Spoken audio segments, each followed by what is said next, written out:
Yes, no. Hi. Not that anyone's here yet.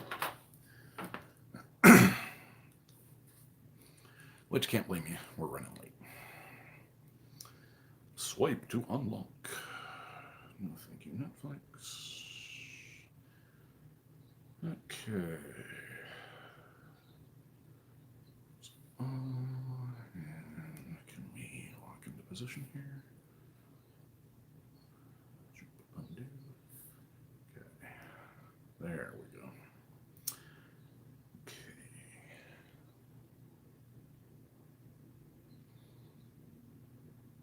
Live streams. Well, that's nice. It popped right on up. Okay. Top chat. Now we want live chat. There we are.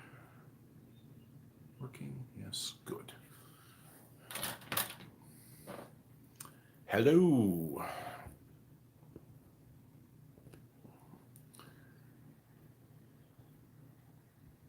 Let's see what the heck we're doing here. Okay, excellent. There we are.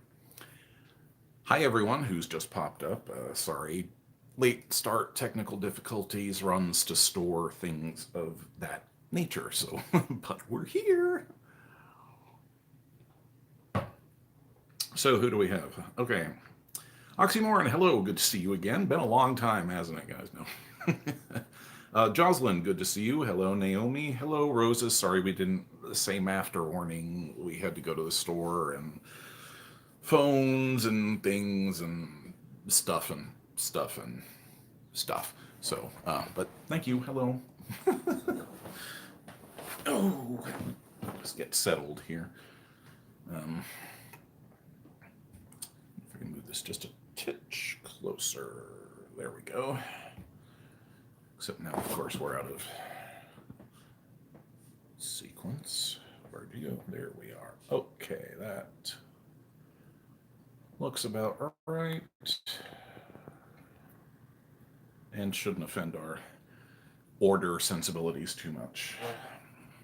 While you guys trickle in, we're going to go ahead and pour ourselves a cup of soda real quick because Mimi's starting to bitch about it. And we've been out for like 2 days and she does not be happy without soda. So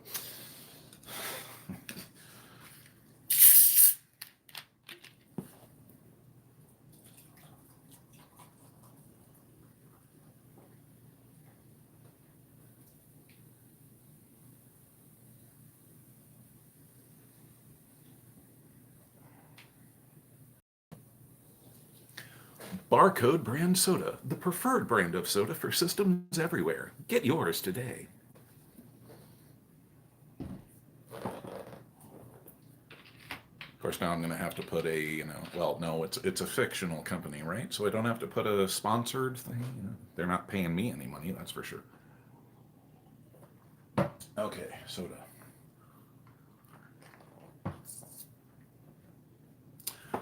Hi.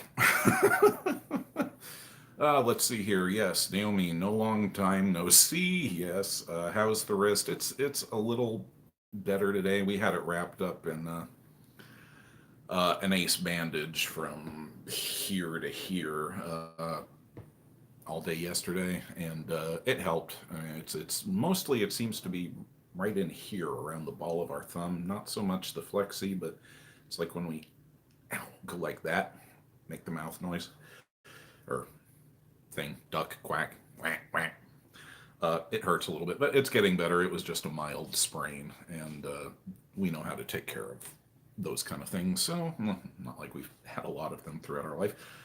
Let's see. Roses, you're under no obligation to formalities. I was also on a grocery run. Yeah, I know, but we're friends. We have this morning routine thing, and I know it's not obligatory, but so, let's see. Naomi, hope everyone is doing well. Oxymoron, yes. Jocelyn, hi, Naomi. How did the interview go? You beat us to it by about 30 seconds there, Jocelyn. How did the interview go, Naomi? Fill us in. Hopefully it went well. Turtle System, hello, welcome. Looks like we're seeing some folks today that we didn't see yesterday. Apologies for your overseas folks. We did want to start it at 1 o'clock, but like we said, we just had some stuff that we needed to do. It was one of these where, okay, it's after the holiday and the fridge is like almost literally bare because we've been lazy and not went to the store. So, well, of course, we can claim the wrist for yesterday, but yeah, when the Mother Hubbard and the cupboard is bare and even the mice are going, feed us, feed us. So, needless to say. Okay, so yes, Naomi went well. So now you got two different working places to choose from. Awesome. It's always good to have choices, and that's one good thing about the pandemic is it's definitely given more power to the employees because I don't know about you guys, but everyone is hiring here. Everyone, and it's just nuts. And actually, you guys are a lot luckier. We've been reading articles on the Gen Z and the millennials, and you guys are much more about demanding stuff from your employers, which is great because it's like Gen X, we had to suffer through okay, you have to go to work, be super employee, never take any time off, blah, blah, blah, blah, blah, blah, blah. This is how we were raised. And the economy has slowly been shifting more towards the gig stuff and rolling over. So we think that COVID just kind of sped things up, but kudos to you guys for demanding more from your employers because all right, so yes, but yeah, Naomi, great news, great news. Good to hear that.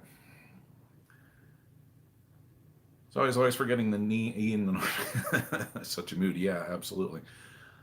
So let's see here. I don't see any real new folks yet so far. So let's just get a sound off. How is everybody's morning going? How are things in your part of the world?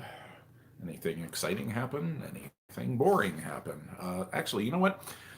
We're going to do something different. Everybody in the chat right now, I want you to go ahead and all 8 of you, go ahead and just type a brief positive thing that's happened to you either today or the past couple days. Let's get some good news going here. So go ahead and type, no matter what it is, no matter how stupid it may seem, go ahead and drop a comment there and let us know what good thing happened to you lately. Let's continue it. Naomi got the ball rolling, so let's have some good things here. For us, like we said yesterday, we got to spend a nice, peaceful Thanksgiving. We took our daughter ice skating, which is going to become a new family tradition. So about this time every year, you can look forward to us having a sprained wrist or a broken leg or a cracked skull or something like that. But it'll be worth it. We really wanted to do something special for our daughter because it was her birthday, and she'd been wanting to do it for a couple of years. Apparently, we didn't remember, but DID. But anyway, so we took her and went, and we kind of wanted to make it special because she's the youngest of the 4, and the others are all basically grown now and either out or working towards it. And but she's getting ready to finish high school next year, so she's kind of, I don't know if any of you were like middle kids or the last kid, but you kind of get overlooked, as it were. And she's she's very quiet, unassuming type thing, and actually needs to be a little bit more forceful. But so we've been wanting to make it, special for her, and kind of play some catch up, as it were. So yeah, that's what we did, and she enjoyed it immensely, and it was a great time. So despite the wrist, very ouch, good thing for us. So let's check the chat and see what we got here. Had some new folks pop in. Welcome. We'll get to you here in just a sec. Okay, so let's see here. Jocelyn, I'm not sick like the rest of my house. That is a good thing, yes.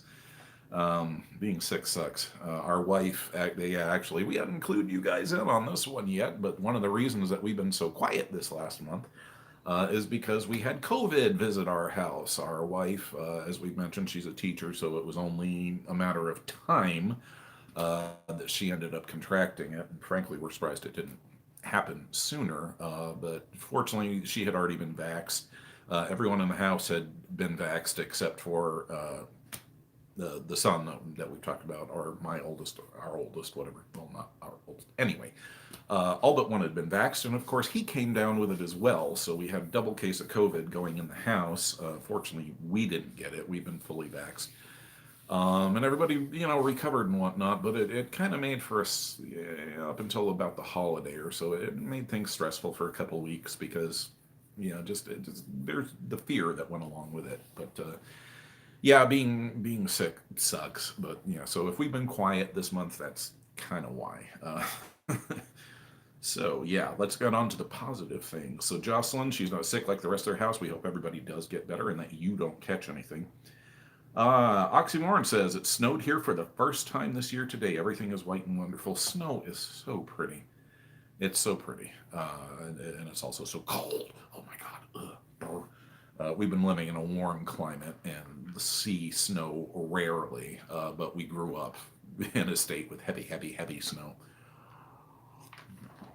So we do kind of miss it from time to time, particularly after you've had an ice storm and the pine trees all have like that inch or two of just delicately laid crystals on top of it, and it just looks so beautiful as it sparkles. So yeah, snow, definitely cool. Let's see, Turtle System had 3 interviews for the same job, and I'm waiting to see if I get a call, so you're like on the final round then. Excellent. If I get the job, I'll be able to move out. Good luck on that. We'll send you some good luck vibes your way. 3rd interview, that's pretty good. And man, we understand. We hate waiting to know. It's like, that's the worst part. Am I still under consideration? Am I going to get one of those Dear John letters? Yeah, it can be nerve-wracking, really nerve-wracking. So Turtle, we're there. We're pulling for you. That's some great news. Excellent. So, let's see here. Green Lean, hello. Welcome to the stream. Welcome to the channel. We haven't seen you around before. Glad to have you with us. Let's see here. We were just, for those of you who have just popped in, we're kind of just doing the rounds, and everybody type in a positive or a happy thing that's happened to you either today or over the past couple days, no matter how small it may be. Let's get some positive energy rolling around here. We've had jobs and snow and being not sick. These are all good things. So yeah, keep it rolling. So yeah, welcome, Green Lean. I like that. We're going to try hard not to say Green Jean, because we're old enough to remember Captain Kangaroo, and one of the characters there was called Mr. Green Jeans. So we tend to associate with that, but we'll try to remember. Okay, so let's see here. Jocelyn says, here too, but don't like the cold. Yeah, trade-off. We're not big on, actually, our blood has probably gotten so thin living where we are now that we probably couldn't endure the cold. We'll see. Off-Grid Grandma, hello. It's good to see you again. Glad that you could pop in and join us. And Cotton Candy and friends, hey, you made it. Good to see you. Glad finally made it to the live stream. Welcome. Let's see, Oxymoron saying, and now since it's quite late here already, it's dark and the Christmas lighting from the neighbors looks great with all the snow. Yeah, I love the reflections on the snow. That's always really nice. Every year we try to go out and either Christmas Eve or the night before, somewhere in around there, we'll go and we'll just drive around looking at the Christmas lights with the Christmas carols on the radio and whatnot, and bring some hot cocoa in a flask and whatnot.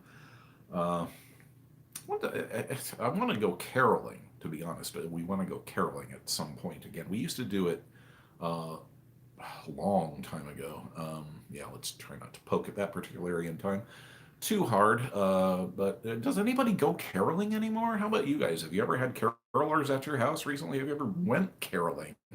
Is that even still a thing? Let us know. So, back to good news. Let's see. LA Katsumi, hello again. Welcome. It's been a long time, hasn't it? All of what? 10, 12 hours? Yeah, Turtle System was saying the waiting is the worst. Yeah, because you're like on pins and needles. It's like, do I have it? Do I don't? Just put me out of my misery, please.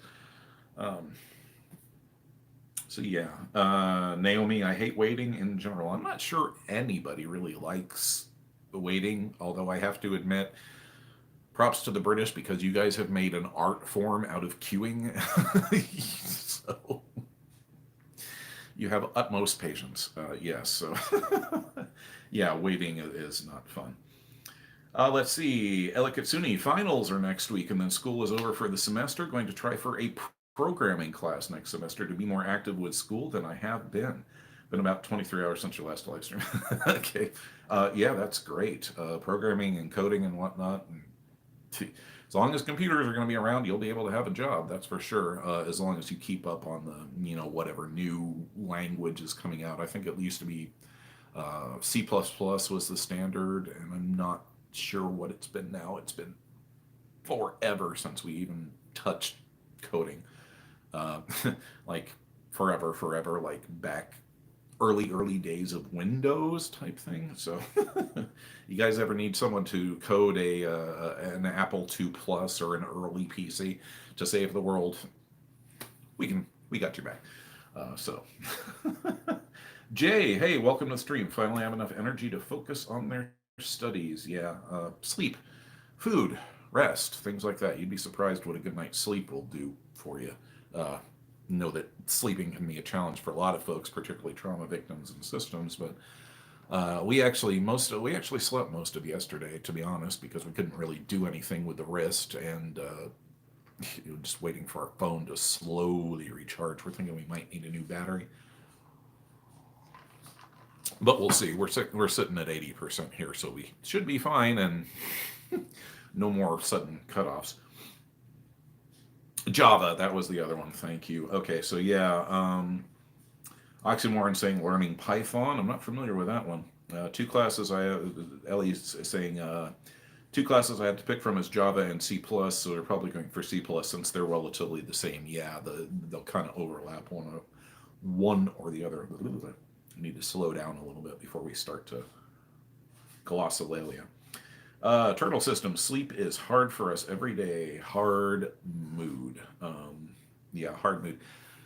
We don't like to, now this is a question for you guys. We don't like to nap in the middle of the afternoon. I mean, we would love to, but for whatever reason, it completely throws our system off. I mean, it's insanely tough for us to recenter. It's like we go around in a fog for the rest of the day. So we try to avoid napping during the day because of that reason. So if any of you guys out there experience that, let us know. Just kind of curious. Yeah, Naomi, it's okay. We're sorry we weren't able to start earlier. Go get some rest. Grats on the interview there. Excellent. So we're pulling for you there as well. Lots of good job stuff going on today, Naomi. Take care. Get some sleep. Get some sleep, please. And as always, be safe. Please keep in touch. Okay, Ellie says, naps destroy our sleep, especially for Thanksgiving on Friday. Same with the napping here, Oxymoron says, but we often are so tired we do it anyway.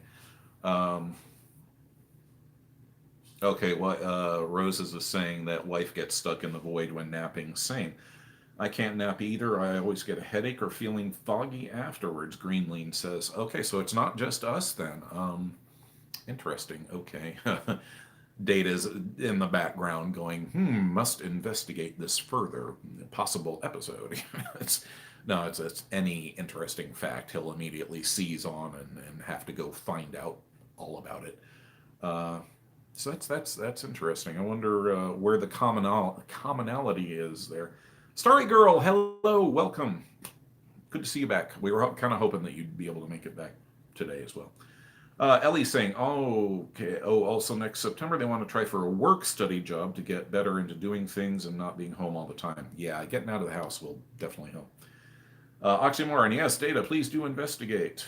Yeah, he'll check that out and come back, because that's actually how we ran across the info. He ran across the information on the TITH headaches, the transitional interpersonality thunderclap headaches. We'd never heard of it.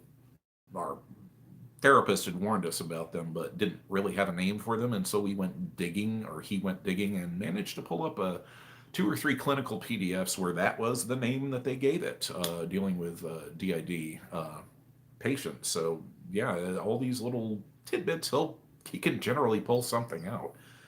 He's really good at researching, which is probably why we did so well in school, at least on our tests. We didn't like to do homework. Okay, work ran a bit later today. That's okay, Starry. We basically just started. We were trying to get our phone back charged up, and we had to go to the store for grocery runs and things because cupboard was bare. So we tried to push it out and then get in for you guys so that we could stream today, provided that our phone decided to cooperate, which it is, so yay. But don't worry, you're not late. Excuse us while we drink on camera. Term I coined for the TITH in college was shuffle shock. I like that. That's cool. A little more catchy. Ellie says, tend to stay up until we are exhausted before sleeping. Nightmares and weird dreams are quite frequent. Yeah, you're going to find that, Ellie. Trauma survivors and systems and whatnot. And this goes for MTs as well who have experienced, PTSD. Sleep disturbances is really, really common. Particularly as you have sleep paralysis, which is where your body is frozen. Okay, when we fall asleep at night, here's data kicking in for a quick sec. When we fall asleep at night, our brain passes between several different phases or frequencies. It's literally vibrating at a different frequency. Delta, theta, and then I think gamma is the other one. When we fall asleep, in order to keep our body from like falling out of bed or something like that, and it goes back all the way to the primates and the trees, you don't want to flail about in your sleep or you fall off and the next thing you know you're leopard food.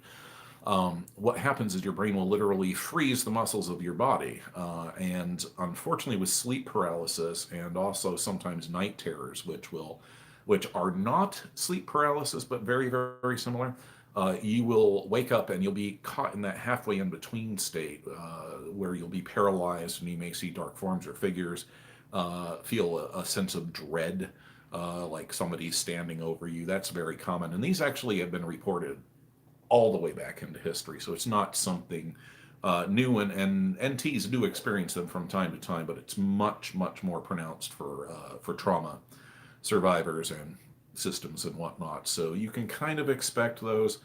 We have them so frequently that we've gotten to the point where we can actually make some minimal amount of noise when we're in the dream state. It's like we're screaming our head off, but we finally managed to make some physical noise as well. And our wife will, hear us and shake us awake so that we can at least settle back down. But yeah, expect some sleep disturbances. Unfortunately, it's just part of it, because your body winds down at night, and also flashbacks may occur more, at night time. So be aware of that. The reason for that is because as it's tied into your circadian rhythms, which govern, when we sleep, when we eat, or everything, it interrupts that, and as the trauma interrupts it, and as night begins to fall, your body senses that, starts to step itself down, and the subconscious starts to open up because the brain isn't, keeping itself so busy. So you might experience, increased flashbacks and whatnot as well. Nights can be miserable. Ours generally are. We're chronic insomniacs. So yeah, Ellie, kind of blathering on a bit, but unfortunately, you're going to have to expect those kind of things, and just try to come up with a routine or something that will help you feel more secure. We have never had any success with melatonin for sleep, but a lot of others will swear by it. Roses probably has some great tips or something. They've been dealing with their DID a lot longer than we have, so we kind of defer to them for those little things. So Roses, if you got any tips for Ellie, jot them down there. So enough blather, let's get back here. Yeah, shuffle shock. Okay. Greenlean, if you find out why headaches come after daytime naps, I'd love to know. People always express shock to hear that. It's pretty much exactly kind of what we went over. The simple version of it is that there are blood pressure changes naturally in your brain, and especially when you switch or you're experiencing a flashback or whatnot. The vascular pressure, which is a fancy way of saying blood pressure, alters in your brain. So like, say for example, like we were just talking, if you were having a night terror or a sleep paralysis episode, you've got differential changes. So you're literally getting those headaches, because think of it as a balloon being filled with water, and the more water gets in there, the more that it's pressing against the nerve clusters, which is what causes the headaches. So yeah, it's more than likely that's probably why, because your brain is shifting through those various states when you're napping in the daytime. At least that would be our educated guess, as it were. Data will look more into that. Starry Girl, we don't really remember our dreams, though it's hard to stay asleep most nights. Yeah, again, that's the somatic disturbances. So your brain has been rewired, and it can be difficult. On the opposite end of the spectrum, you have those excruciatingly painful real dreams that you have a trouble distinguishing from reality. We have had recurring dreams and very specific, which we now know are trauma related dreams that were hyper real, more real than when we would wake up or this particular reality. It makes a lot more sense now that we know what we are and what happened, where they could be coming from. Um, but yeah, so that's something that we have experienced, both not being able to forget to remember them and always being able to remember them, which is I'm not sure which is worse. Okay, so let's see here. Greenlean, sleep paralysis is absolutely terrifying. Yes, yes, it is. Not fun. Turtle, laugh. Well, laugh out loud. Now you have Jake's attention. He loves learning things too. Yeah. Rose's Rent says the origin of the word nightmare itself. Yeah, exactly. Oxymoron is saying the sleep problems are the reason we are still online, although we have to get up in about 5 hours. Get some sleep, Oxy. Go sleep, at least a little. Although we hard mood, we feel you. It's tough. It really is. The one thing that we will tell you guys is that when you do start to work through the trauma and through things like that, it does get a little better. It's gotten a little better for us. We still have to jump through hoops in order to actually fall asleep. The one thing that helps us out a lot is we have a binaural beats ocean noise track, which actually, if you guys have watched the old video clips that we show as examples, that's what those are there. Um, Basically, when we were just unable to sleep. So we feel you, for sure.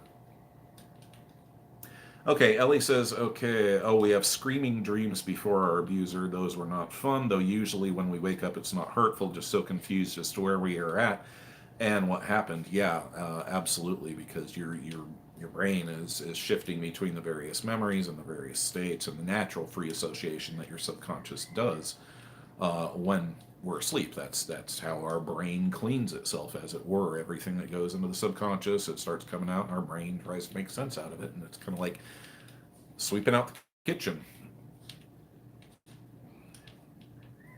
Actually, Warren is saying we don't remember dreams either most times, but the feelings from the dreams linger. Yeah, particularly for us, after we would have one of those dreams that we were just talking about that we now know were trauma related. Two in particular that would just leave us flattened for like 3 days. It would take us to recover from one of these, just because the impact of it hits you so hard. So yeah. Rosa says things for sleep: magnesium. Just don't keep it around open flame. Let's see. Ellie says that it feels like alters are talking before and after sleep, as well as before we go off in the actual dream/nightmare land. Yeah, we have experienced that as well. It seems like as the body starts to wind down, everybody starts to wind up, which can be really annoying. Really annoying. We have somebody who we call our midnight snacker. We're not sure who it is, or if it's just a collective need for all of us, where we'll literally be right on the edge of going to sleep, and then all of a sudden, nope, it's time to get up and snack, and then the next thing you know, it's 3 a.m. and we're watching Netflix. We've been binge watching Little Witch Academia or something, which was a good show. Deserves more. Give me more. That and Dragon Prince. I'm hoping to see more come out of that. So yeah, not unusual, Ellie. Rosa says some more here: lemon balm, passion flower, skullcap herbs, other either supplements or tea. Yeah, they are like a certified herbalist, so they know what they're talking about, for sure. Stargirl saying we've had those dreams that felt too real. We would literally ask, did that happen, or was our mind messing with us? Yeah. Hard mood. Turtle Systems currently running on 3 hours. Fell asleep at 5 a.m. to get up at 8 a.m. You poor thing. I tell you, we need to start like a system sleep club or something. Because it doesn't seem like any of us get any decent rest. Yeah. Let's see. Ellie says, yeah, they usually have some sort of sound music going for sleep because we have a quiet room. It's just deafening and we hate it. Yeah, weird how silence can be deafening that way. We listen to YouTube videos to help us sleep, but that doesn't work until we are really tired. Yeah, we have been watching a channel called Rambalac, who is I believe he's Japanese, but he does all these walking tours of Japan and the various cities and villages and whatnot. And it's fascinating because we've always wanted to travel, but never had the money. So it's one of these where he's taking you through, and he does his stuff in 4K, and it's really great because he takes his walk and he's silent, dead silent, never says a word unless somebody addresses him directly, and he never appears on camera either. But he's so polite because he'll stand aside for people. I don't know if you guys have watched other like walking or touring channel type things. They're kind of like, go, go, go, get there, trek, trek, trek. He's all, oh, look, there's a butterfly. Oh, here's a bird. We're going to look at the spider. Here's some crunchy autumn leaves. We're going to walk through them and bring the camera down so you're experiencing. He really he wants to give you the flavor of what it's really like to be there. So those are cool, and they're oddly relaxing. So we'll throw those on and just listen to the sounds. Although I will say that over in Japan, their crosswalk things sound like a demented little bird that's like. It's like the first time we had that on, one of our cats was looking around for it, trying to figure out what it was. Took us a minute to realize that it was the crosswalk signal. So. So yeah, TV, YouTube videos. Let's see here, just trying to catch up here. Let's see, Turtle says cannot sleep in a quiet room or a dark one. Now that's interesting because we prefer dark, though actually we've gotten a lot better about that.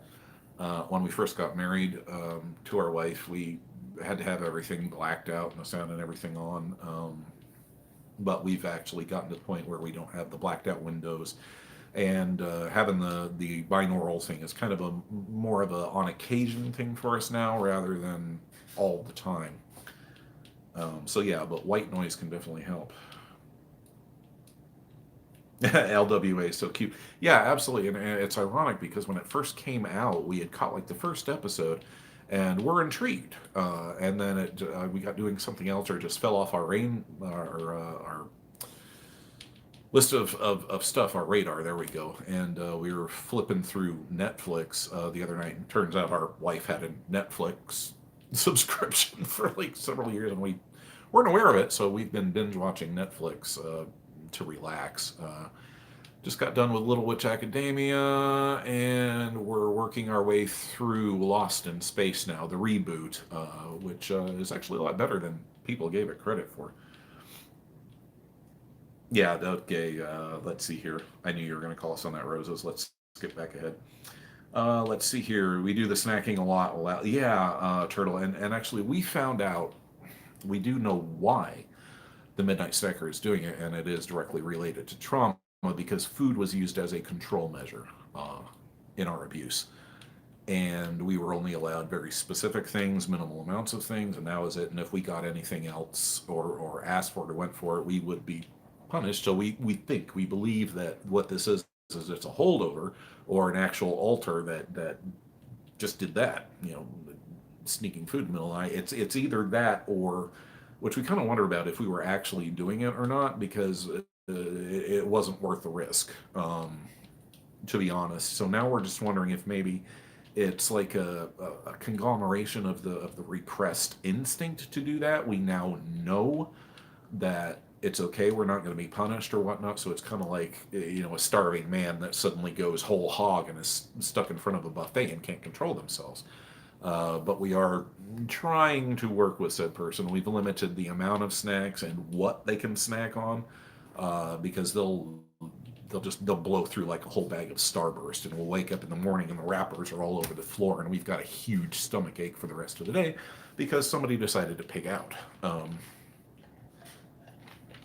So yeah, that can be a tangled problem there. Okay, and Rosa says, technically not a certified herbalist, just a herbalist. It's okay. Yeah, certification is in elder care. We know that. I don't, is there a certification for herbalism? We don't know. Anyway, the point is, Roses knows what the hell they're talking about. Let's see here. Ecosystem, hello. Good to see you pop in. Hello, everyone. We can Eco saying they can only sleep with a fan or white noise machine in some sort of dim light. Yeah, we've got one of those salt crystal things. Hello. Go ahead. Let me mute. I think I know how to mute. There we go.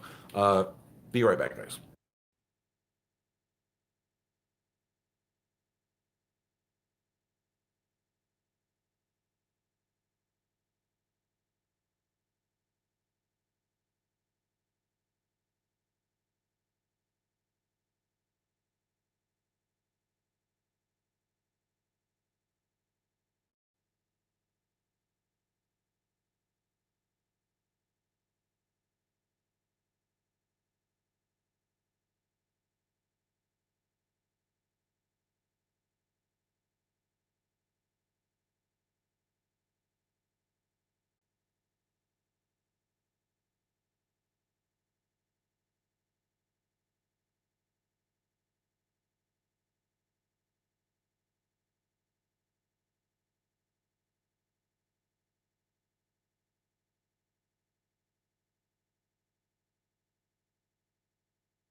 Unmute. There we go. Hey, I know things.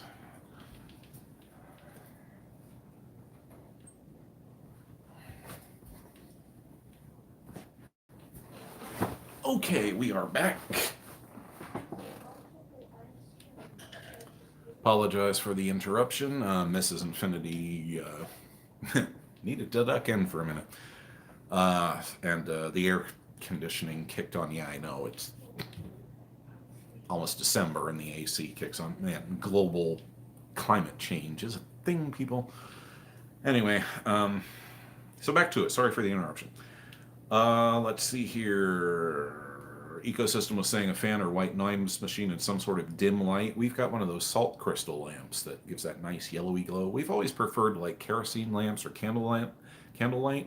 The 6500K end of the spectrum where it's more yellow. Of course, we also grew up with regular incandescent bulbs that weren't so cold.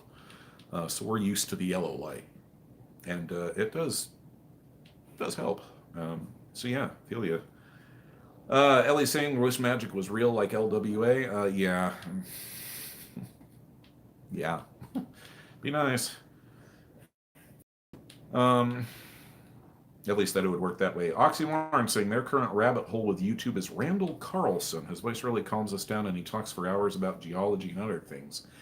Interesting, but not too demanding. Last night we were listening to a channel called Astrum, ASTRUM, which is all about the planets and science and space exploration and whatnot. And I think it was on the moons of Jupiter they were watching. This was obviously data food. But the guy had a nice voice, and the information was actually really good, and graphics cool. So we fell asleep listening to him several times. We'll have to check out the Randall Carlson guy, though. Okay, let's see here. Ellie says that they're finishing Picard today and had started Star Trek Discovery Season 4 with Boyfriend, but sadly we have to wait for one episode a week. Yeah, we've been Trekkies from square one, like, not OG, but second generation. And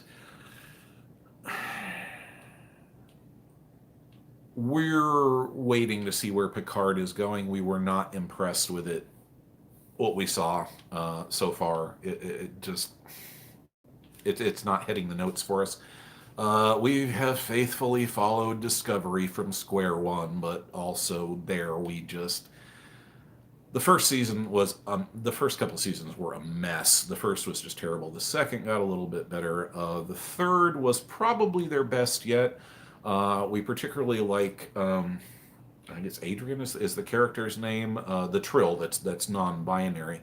There's actually an episode there where they're showing where he's reconnecting with all of his previous hosts in the mind, and they're showing it as threads of light that are coming down and connecting him. And Data freaked out because that's essentially what his filing room. He calls it the pattern, which is where every little insignificant fact is broadcast and filed away and then put into what he calls his predictive patterning, which keeps us safe. But it was the first time that we actually saw anything close to an outside visualization of what he perceives and his work area as it was. So we haven't started season 4 yet, but it's on the horizon. We're hoping that it's going to pick up. But as far as Trek goes, pretty much our fave, Voyager. Janeway's badass, just no ifs, ands, or buts about it. Original Trek, obviously. Next Generation, yeah, I mean, I love it. But best Trek for us, definitely Voyager. Because, I mean, just straight up Deep Space Nine was a bald-faced ripoff of Babylon 5. Literally, Straczynski went in, showed them the script, and then they said, "No, we're not interested," and they went ahead and turned around and literally stole the idea. And in our humble opinion, Babylon 5 is far better. One of the best sci-fi shows ever done. Just the series, the movies were, but the series itself. Okay, sorry, geeking out about sci-fi stuff there. Let's see here. So yeah, let's see. Stargirl food sort of became a comfort when we were stressed as kids. It's interesting. Forgive. Keep pressing the wrong button. It's okay. Don't worry about it. Ellie, Chex Mix, chips, peanuts, always eating small things, and now in this new household, we can't go to our weekly snack food run anymore. Rumi, who is also the cook, goes to the food runs, and we only have a small allowance that boyfriend gives us for some bills and for food at college. I hate not being able to eat all the time. We understand where you're coming from. We're not going to get into it, though, because we have serious triggers around that. So, yeah, anyway. Starry Girl saying, yeah, snacks are a big thing with us. Some days it's all we eat. We don't have like protein because it wasn't appealing. Yeah, see, for us, we're on a much more regular schedule because Rosemary pretty much handles the cooking, even when she'll co-front. For big things, she'll just flat out front. But generally, if we're cooking, she's the one actually doing the stuff. So she basically follows what our grandmother had, which was the meat and potatoes kind of, basic New England farmer type diet. We've expanded our range, obviously. But yeah, and our first wife was diabetic, so we were on the diabetic diet for a long, long time, and now wife now is gluten free and has the celiac, so she's had to learn to adjust the menu and what we can serve and whatnot. So, but yeah, Rosemary, she's the one in charge of that. Okay, let's see. Jay says, used to watch the whole night at the window and sit the whole night at the window and watching the stars when I couldn't sleep, but now live in an area where there is just too much light. Light pollution sucks. Yeah, we lived and worked at a major national park for about 5 years when we were younger, and the night skies there were just beautiful because the light pollution was non-existent. And it was just stunning, and that's one of the things that we miss the most, actually, is unfortunately we live in an area with heavy light pollution like you, so yeah, we feel you there. Okay, let's see. The Kitsune Blue Durgan, not familiar with that one. Oh, yay, unmuted, yeah. Oh, okay, yeah, we're catching up to where we were muted. Sorry. Same with the snacks here. Some of us believe we must eat snacks or we will starve. For others, it's comfort, Oxymoron says. And Star Girl is saying, yeah, some days they barely eat. Sometimes food itself is just not appealing. Yeah, we get that too, where you literally have to force yourself to eat. Now, in our case, it's because we grew up used to that hungry, gnawing feeling inside, except when we were at our grandparents who never stinted with food. And we're always extremely curious how we could just eat and eat and eat and eat and eat, you know, and now we know why. But yeah, we'll literally, that gnawing hungry feeling is so familiar to us that we don't even think twice about it, and because it feels normal, and then all of a sudden it's 5 o'clock and we haven't had anything but a cup of tea, you know, or our carnation instant breakfast, and it's like, oops. So yeah, I gotta watch out for those associated things. Sorry, I know we're going fast here. We're kind of like a. That's what sleep will do for you. Let's see. Yeah, Oxymoron saying them too. No protein, no vegetables, but just junk carbs. Yeah. Fortunately, Rosemary keeps us on a fairly balanced diet, but. Okay, Ellie's saying the fourth season of Discovery is so good. Yeah, the Trill is how I see DID. Yeah, there was a lot of similarities there for us,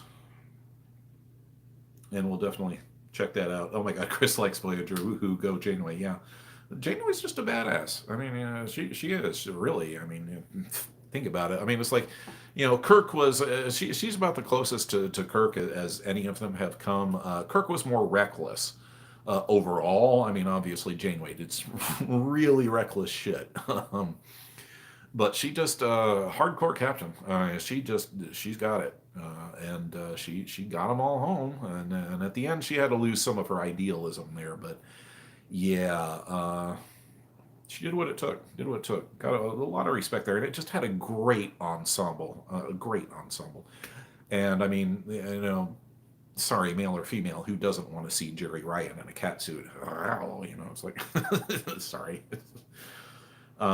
Although actually we had been familiar with Jerry Ryan. Sorry, 7 of 9 for those of you who aren't familiar, because of what was the name of the show?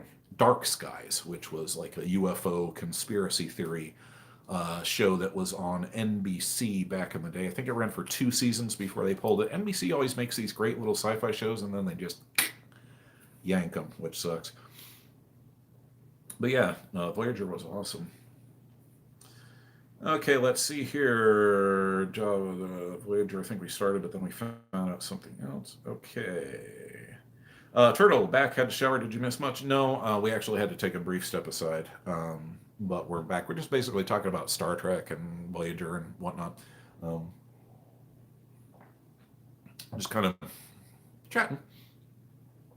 Let's see if anybody snuck in and are new that we haven't welcomed already. Jay, I think we said hello to you. If we didn't, welcome to the screen. Welcome to the channel. Glad that you guys could make it. So it's looking like we're doing pretty well. Until we wait for some more questions, and like I said, feel free, guys, those of you who are new, to ask us anything. If we're not comfortable, we will let you know straight up front, but as our longtime viewers can tell you, there's not much that we're afraid to talk about, so feel free to ask. That said, let's go over the rules one more time, boys and girls. Say them with us. You have the right to your opinion. You have the right to state your opinion. You do not have the right to abuse other people with your opinion. Don't start crap, don't troll, don't just be a dick, because we will ban you, and Roses will ban you, like that. Those are the rules. That's it. So talk, ask questions, and talk amongst yourselves. The other thing is our live streams don't really follow the traditional format. This is more of a forum for everybody rather than just being about us. So don't be afraid to ask questions of us. If we don't have the answer, then more than likely somebody here does, or has a bit of experience, you know, that they can directly apply that maybe will help you out. So keep that in mind. So no, you didn't miss much, Turtle. I think that's about, yeah, okay, we're caught up. So Questions, guys. Feel free to ask us anything that you want. We will just simply babble randomly until we get something to show up. First off, let's see. Channel status. We have the second part of Comfortably Numb, Substance Use and DID to do. Data is currently crossing the T's and dotting the I's on that. There's a few more things that he wants to check because we try to make sure that our info is solid for you guys, that we're not just coming off half-cocked. With that, keep in mind, particularly with substance use and abuse, we are not experts. We're not doctors. We're not therapists. We are mentally ill. We're a system. But we can dig stuff up. So the information that we present may change. It may not be accurate, but data does do his best. And we always do put our sources in the description, so you can feel free to check those out. And if you're into reading doctorate level theses and papers, feel free. We don't know how he does it. So we do have the second part of that coming up. We don't know if there's going to be a part 3 to that or not. But it's not going to be like the traditional things. We're going to cover some possibilities that you guys might not have thought about, and things that are just now kind of being looked at by the psychiatric / medical community on that. So hopefully we'll be able to give you some good information and some relatable things for those of you who have or do struggle with substance abuse due to the trauma and whatnot. So look for that. Not right away. It may take us a week or two to get that out, just because it's so comprehensive and there's a lot that we want to cover. We'll try to keep it from being one of our 45-minute episodes, but no promises. So there's that. Upcoming, Percival is not happy with us that we haven't been able to do a little story, and it is coming up near Christmas, so we're going to have at least one little stories for the littles to look forward to. We're not sure. We actually have 2 or 3 books that we can do. So more than likely, we're going to do 2. We've got Scuffy the Tugboat and the 7 Little Postmen, I think it is. So we'll do one or the other. I think you guys had voted for Scuffy. I'm not sure. We'll have to backtrack our list. We do make notes on these things. So we'll have one of those. And most likely we'll have a Christmas episode for them as well. So you can let the littles know that they'll finally get something, a new episode to watch in the safe space. And on that note, if you guys want your littles to have a sheep on the wall, which is this thing here, in case you haven't seen it in the videos before, each one of those sheep is the name of a little. And we have them here on the wall, and there's about 60 of you guys, or of them right now. If you're not comfortable putting it down in open chat here, feel free to DM us on Instagram, or just email us, pnt@q.com. A couple of people have reached out to us via email. Anyway, if your littles would like a sheep on the wall, let us know. Hit us up, and we'll be happy to put one up before the next episode. Those of you who have already done so, they're already on the wall just waiting for us. So yeah, definitely at least 1 little story is more than likely 2, and the second part of Comfortably Numb. So there's that, and we've seen some chat scrolling here, so we're going to get back to you guys. Okay, so Turtle System. Jake wants to know if Data will do more information videos, because Jake wants to learn about anything and everything, especially mental health stuff. As we since we started the channel, we have been, we call them our heavy episodes, or our serious info episodes. And we could probably, I know we kind of hit you guys with a lot of information all at once, but everything that we do, it all ties together, and the order that we present them in. As we've said before, we are presenting things in a certain order for a reason, because they all build on top of each other. For example, in Learning to Love Again, which is our most, I think we're almost up to 20K views on it. We cover the stress response cycle, the fight, flight, fawn cycle in detail, going into the biochemistry of it and whatnot.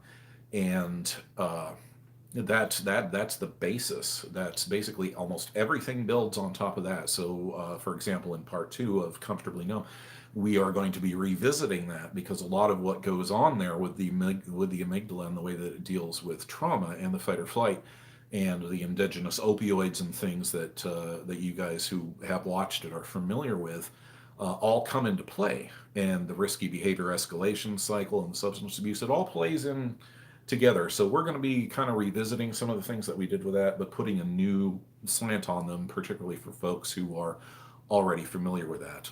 If you haven't seen that video, feel free to check it out. We can't do a little pokey pop-up thing here, but they're all on our video list, and we do have them in playlists, like for the multi-parts, like Trauma Doesn't Lie. So there's actually a lot of stuff already there, Jake, so feel free to check those out. But yeah, we'll absolutely be doing more informational videos as subjects come up or content comes up, or things that we want to cover. We've kept a running list of subjects that we want to talk about and discuss since literally we wrote it up before we even started the channel.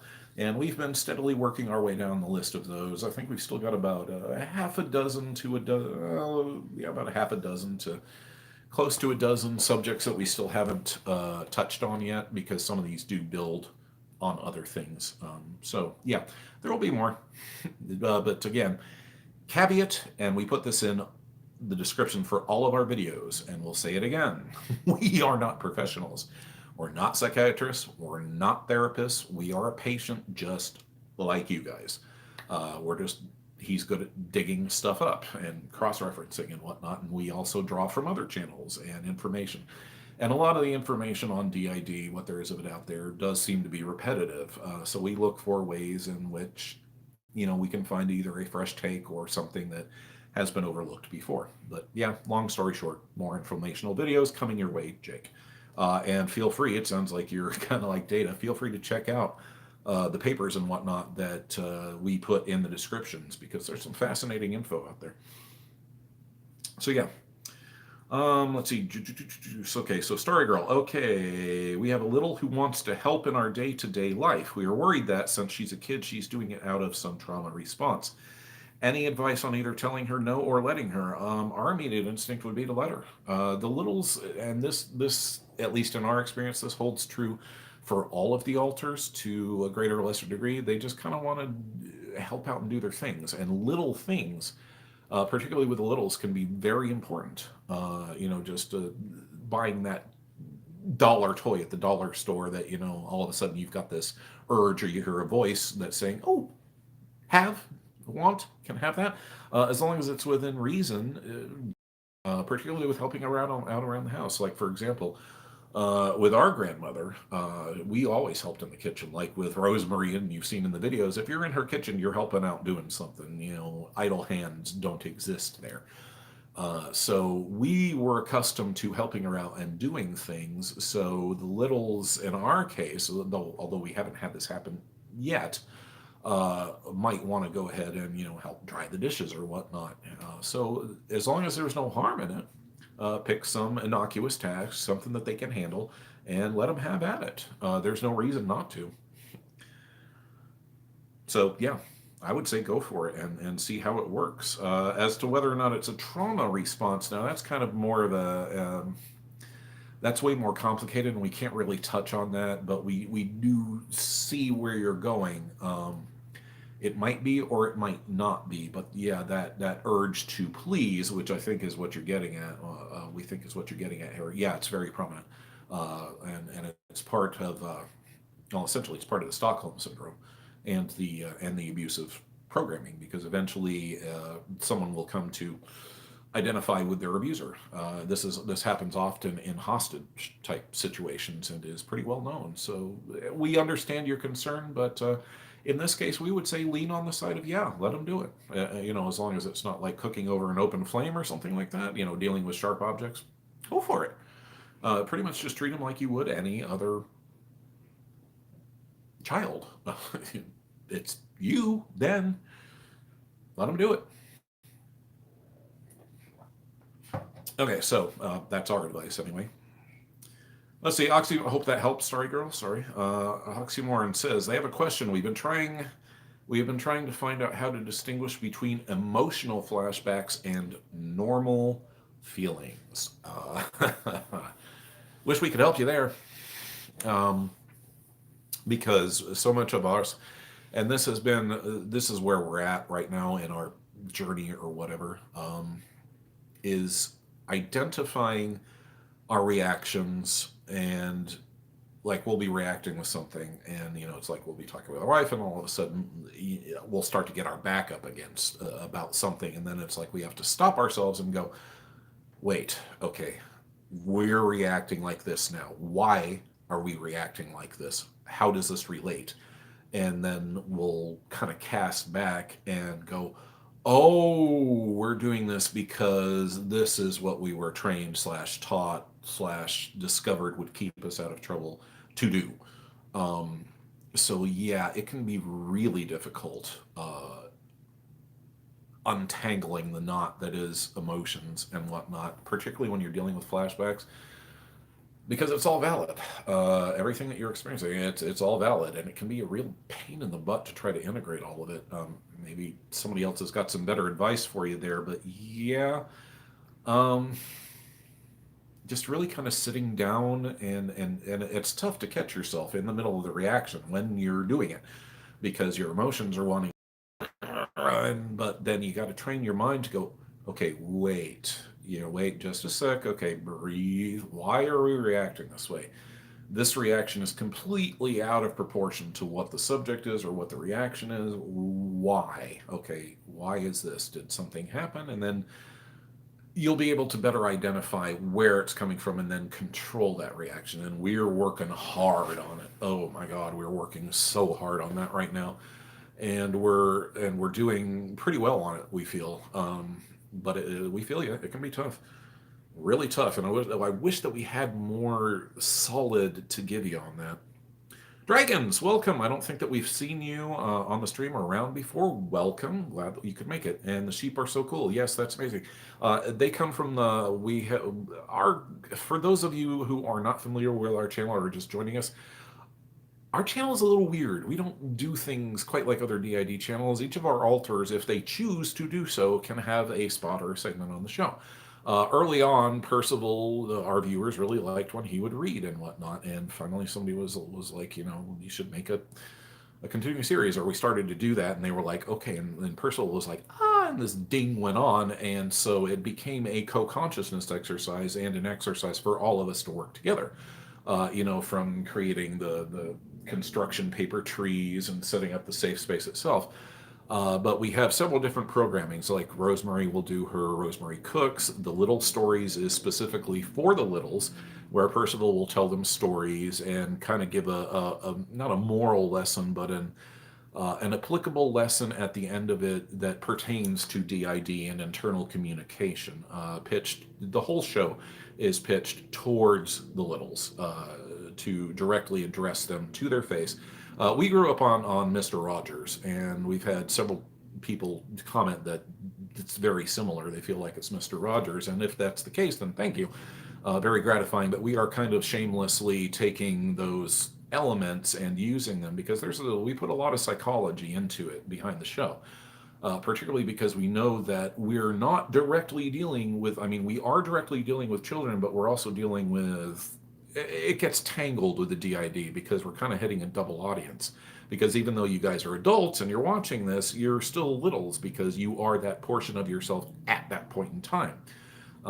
So rather than pitching it towards the older brothers and sisters on the inside, as he says, it's all directly done to the littles. Literally, we lower the camera so it's the point of view of the physical size of a little at that particular age. We keep everything as non-threatening as we can, as regular as we can. We finally got the arrangement and the props, as it were, finally arranged where we like them, so that they will pretty much be the same the whole time. And in the show, we have various bits, like Mr. Bear. Excuse me, Mr. Bear, we have to move you so that we can get to the book that's in the chest. It's something that will engage the littles and draw them into the show, and it's also something that they can depend upon, which is the main thing. If they're freaking out, if they suddenly switch in, or they're having a rough day, all you have to do is just look on the playlist and just set them on the playlist and go. And either the episodes are standalone, or you can watch them in the whole thing. And we've had a lot of NTs who say that they enjoy it as well. So that's an example. And then we do kind of the heavy stuff, the informational stuff.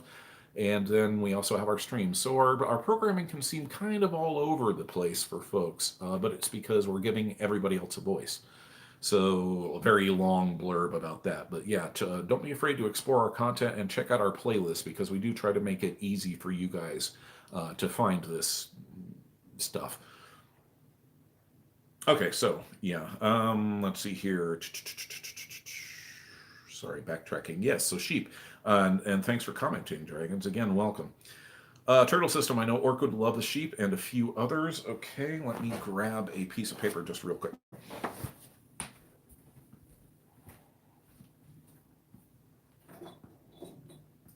And a working pen, which is the more interesting part.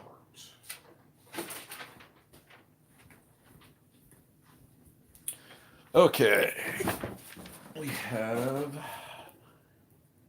new sheep, Orchid. Okay, Orchid, and if you guys, anyone who wants a sheep on the wall, feel free to let us know here or DM us if you're not comfortable. Okay, so Turtle, Orchid, we've got you down. If you want to list out those others, go ahead and plop them down here, or like we say, DM them. Either way. Okay, so moving on. Oxymoron, we were never allowed to have feelings. So we have no concept of what is normal and what is too much or what is appropriate to the situation. Any ideas? Oh. Amy Vanderbilt's Book of Etiquette? No, just kind of halfway joking.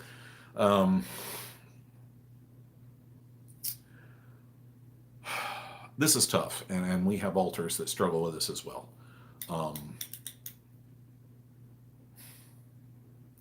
Again, this kind of falls into the untangling the trauma associations with the natural things.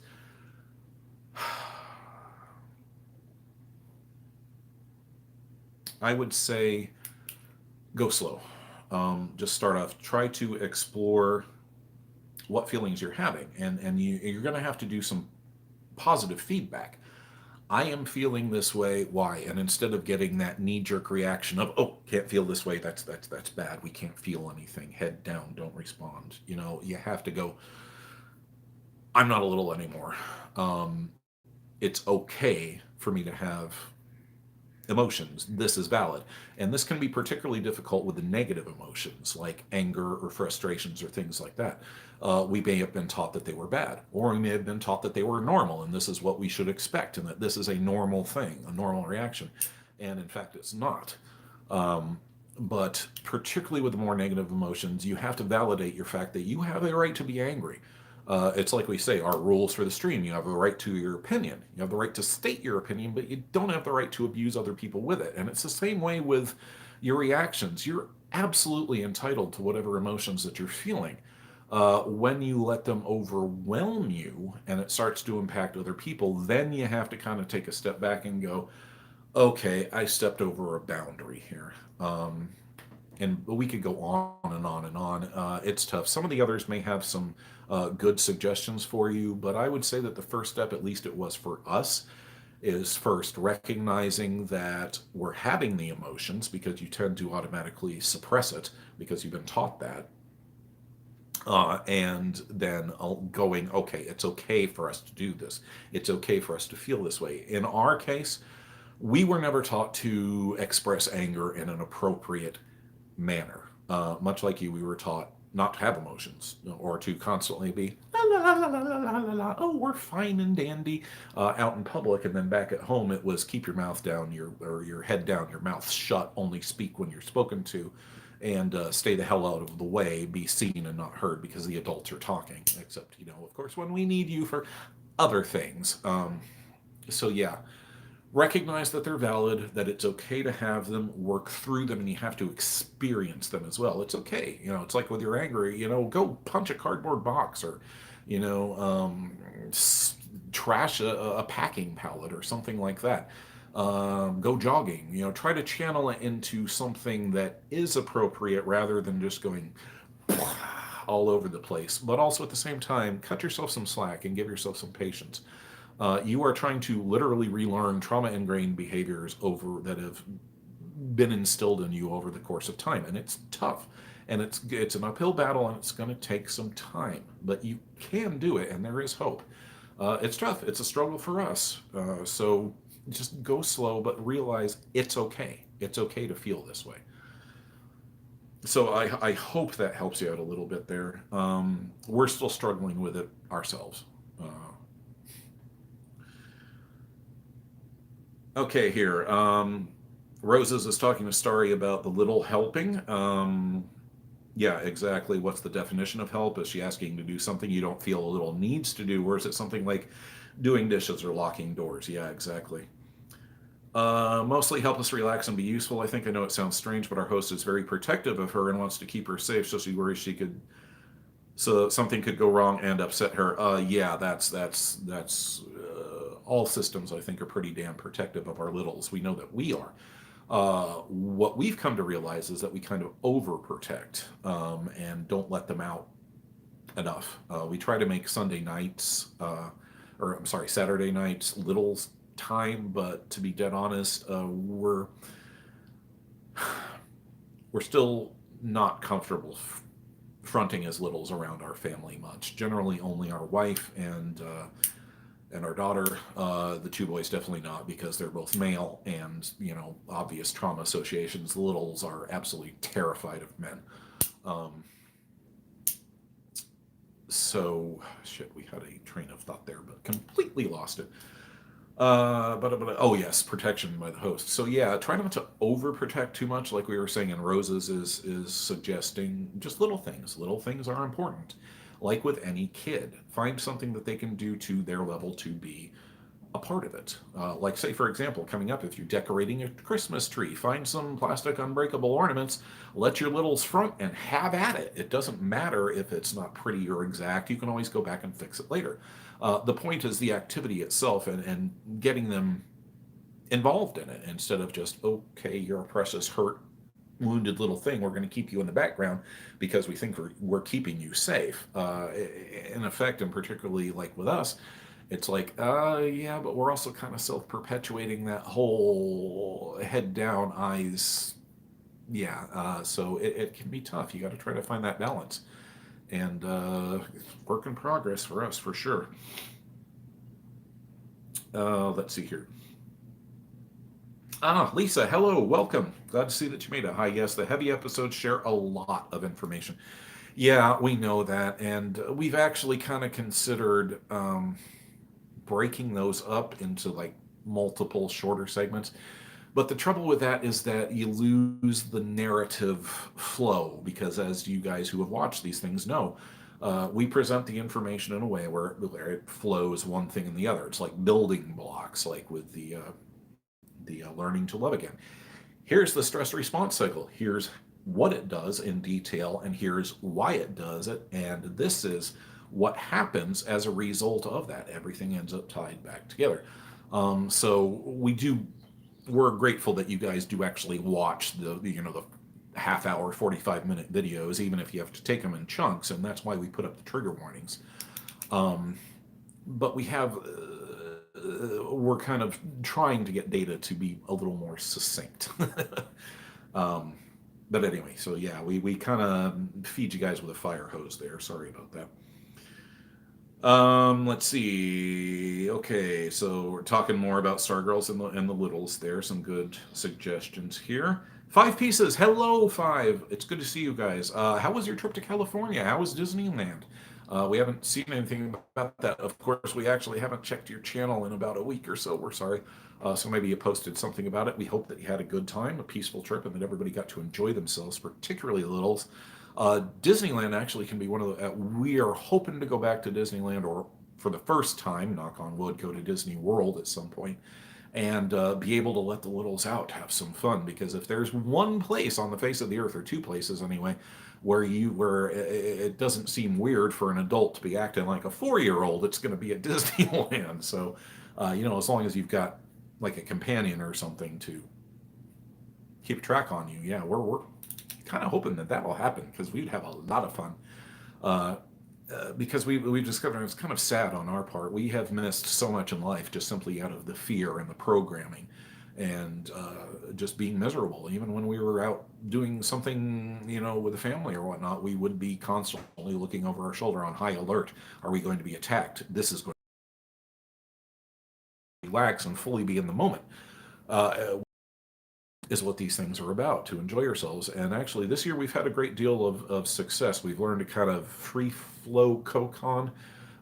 We managed to pull it off on Thanksgiving, and our family helped out a lot with the cleaning and whatnot. We did all the prep and most of the cooking work, but it really took some of the load off of our backs, and we were able to just kind of free form it rather than Rosemary shoving to the front and getting overwhelmed and bootstraps bitching because the trash hadn't been taken out, or we have to do this that leads to that.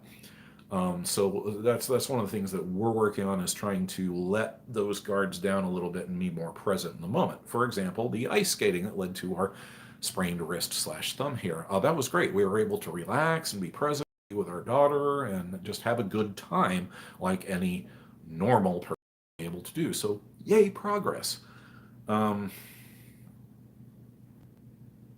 yeah, we hope that you had a great time.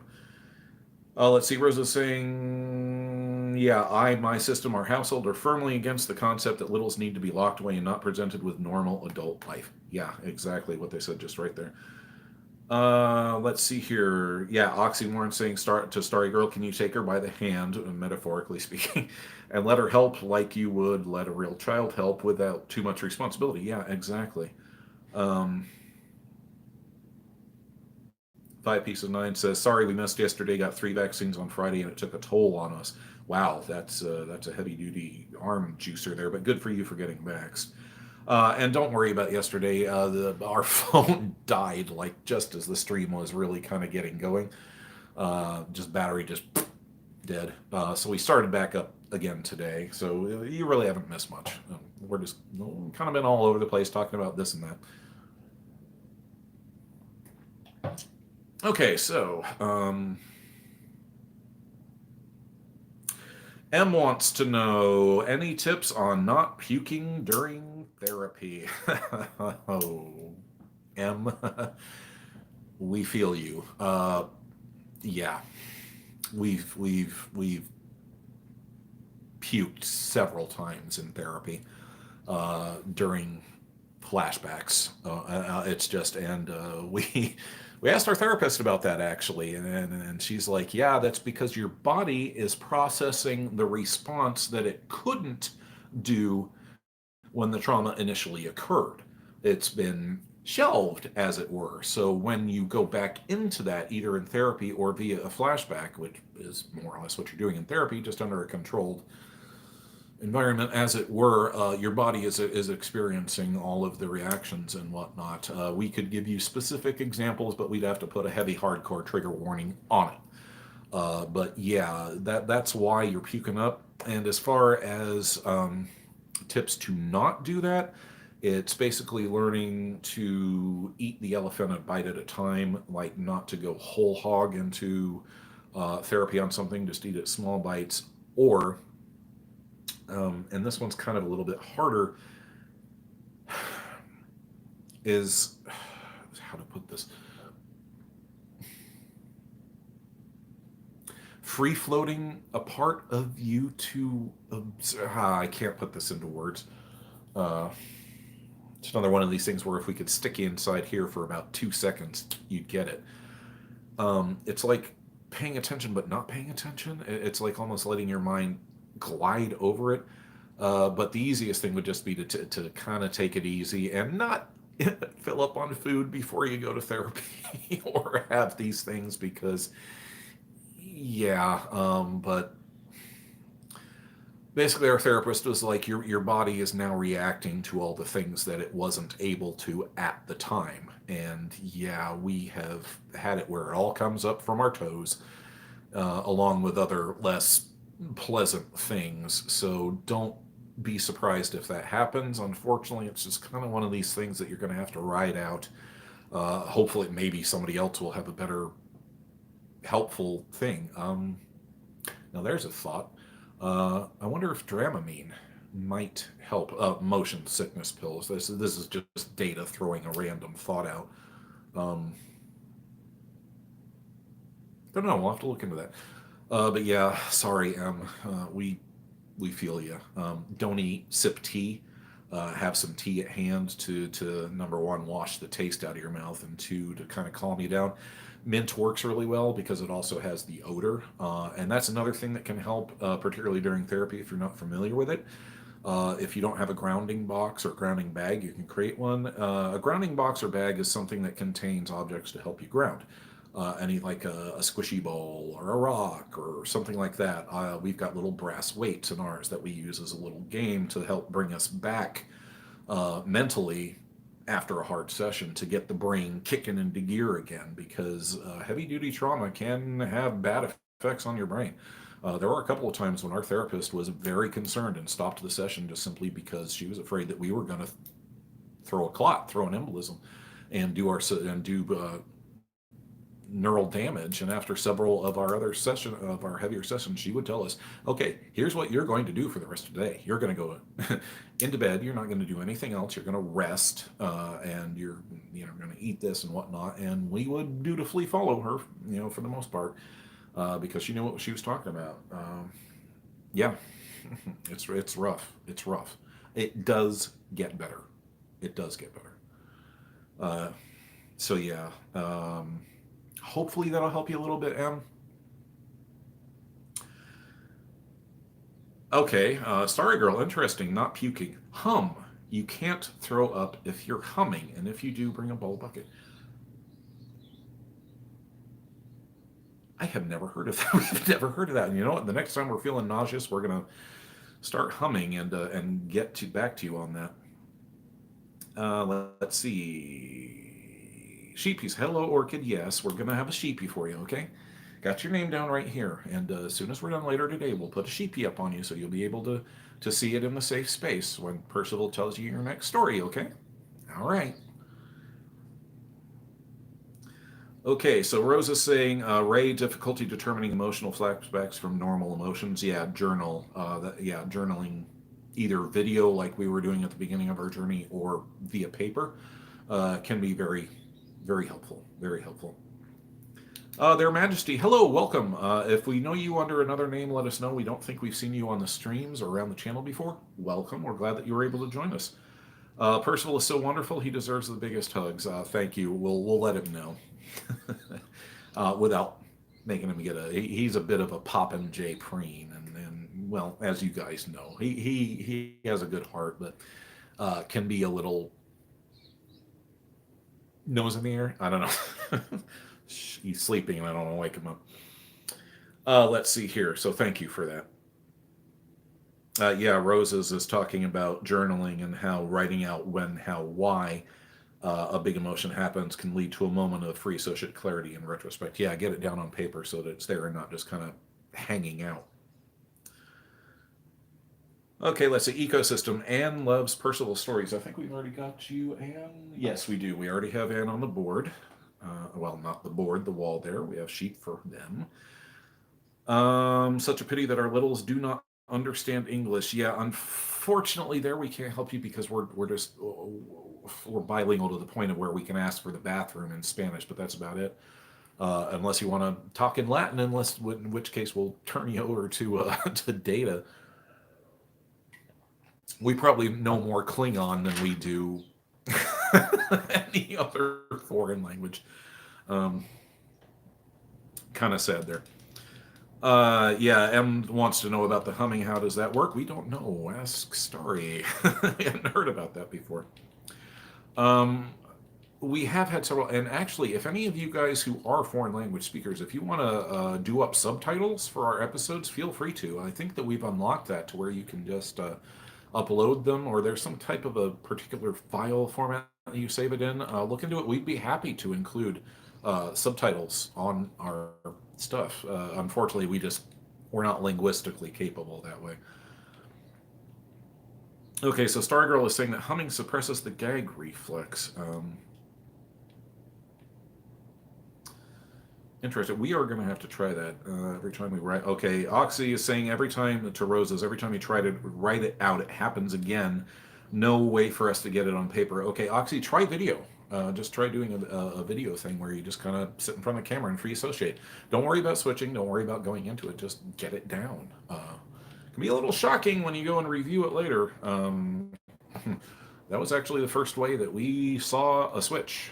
We saw ourselves switch on camera, and it was freaky.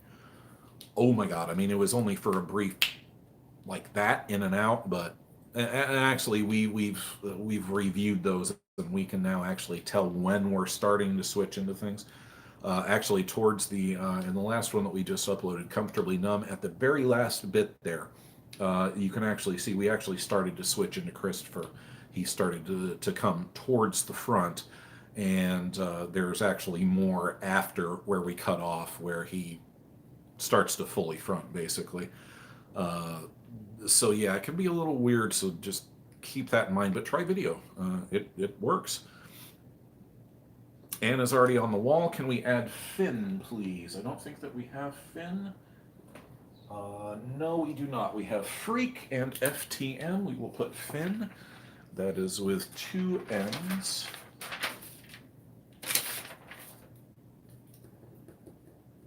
Finn. Okay, got it. We have Orchid and Finn.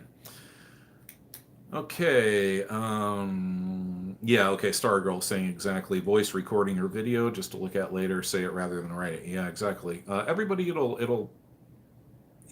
do it a little differently. Okay, yeah, saying no recording of us happening either. Best way at the moment is to talk through it with someone. Whatever works. Use what works for you. Because we're all individual. Okay, 5 pieces 9, the emotion thing. We were taught that children are seen and not heard. Yeah, exactly. And in our case, it was rather sternly enforced. Starry Girl, when we were angry as a kid, we would rip paper up into tiny pieces. It helps. And sometimes we would draw a stick figure to rip up. Yeah, that makes sense. Good technique.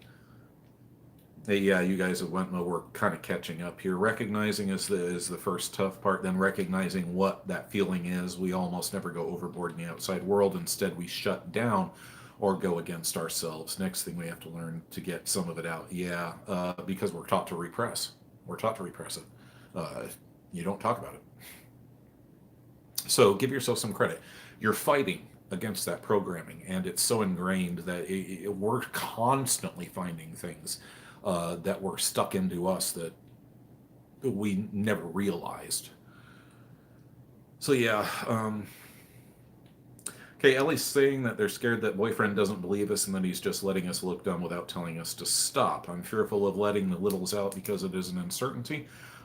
We can feel you there.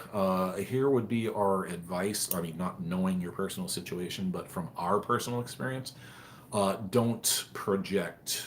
Don't assume or make assumptions about others' thoughts or motivations, and particularly on any signals that you're sending, because we discovered the hard way that the signals that we thought that we were sending off that were like blatantly obvious, in fact, were not, and were barely detectable to those around us. So what may seem to be obvious to you may not be the case. They may not be on your same wavelength at all, or even having that thought. Then again, they might, so you have to use your judgment, but try not to leap to the worst case scenario right off the bat. Just kind of take things at face value, and this can be tough, particularly when you have trust issues the way that systems do. It can be very difficult to let your guard down, to let your back down, to not explicit that. But if you can't, that's okay. And fearful of letting the littles out, yeah, absolutely. We're right there with you. We're right there with you. It can be very tough because there's the discomfort of being a little.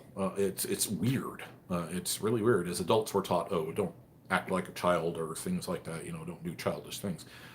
So it's part of the society where we actually get it ingrained, and then we're also fighting against the DID proclivities as well. So yeah, we feel you on the uncertainty there, and if you can only let them out when you're in a private area, I mean, hell, even just 5 minutes a day someplace, just something, or just let them co-con the next time you're at the grocery store. Take a walk down the toy aisle. uh, any number of things. C5 is saying about our littles, it's difficult to trust when one is in situations which we couldn't trust. Thus, it is difficult to let littles out much. Yeah, literally what we were just saying.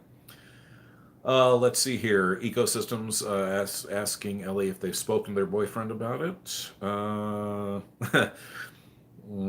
Yeah, I'm sorry, Eco and yeah, Starry Ellie. No offense, but if that's the case, he's trash. You should talk with him about it. We're not going to step into that, although we would tend to agree.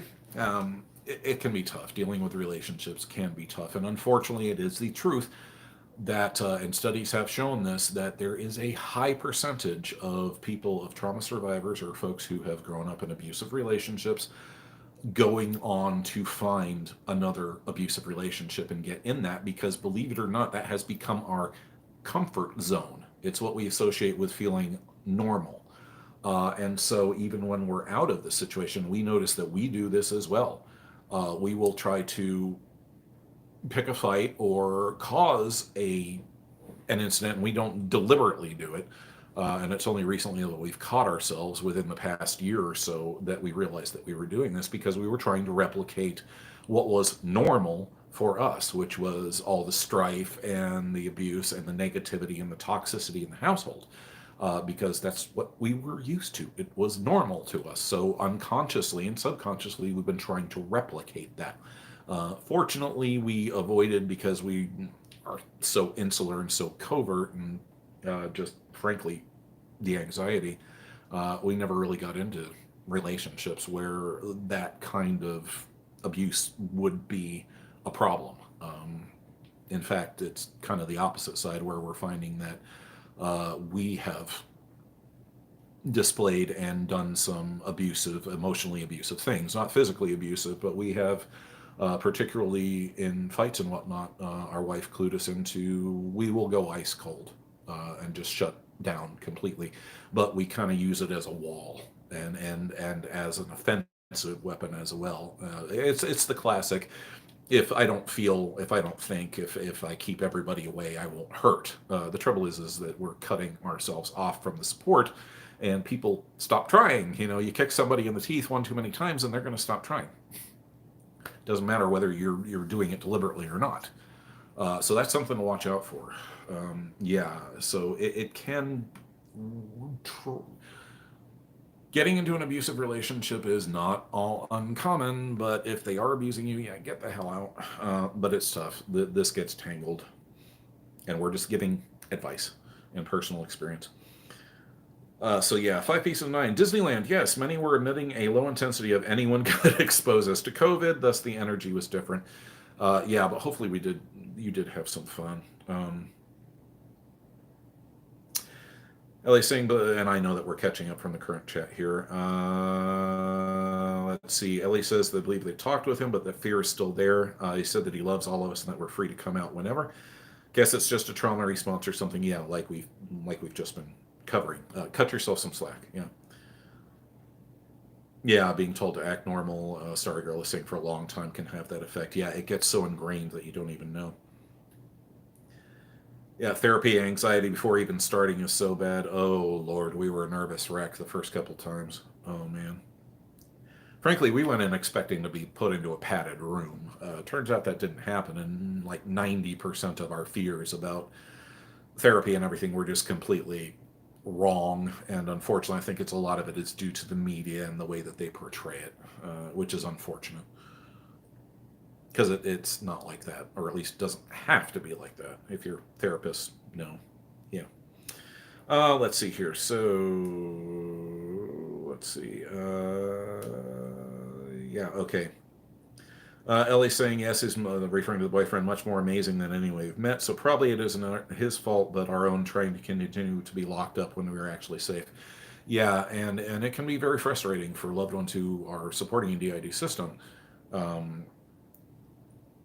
It's tough for us to overlook the abuse, what we were just talking about, the abuse and the behaviors being ingrained. And it can be very tough for an NT or someone who's trying to support your system to deal with. It can be tough, and that's why we are eternally grateful to our wife for far more than we will ever be able to express or she will ever know. All of us. And it can be that way. It's a tough road to hoe for you guys who are supportive, and we thank you.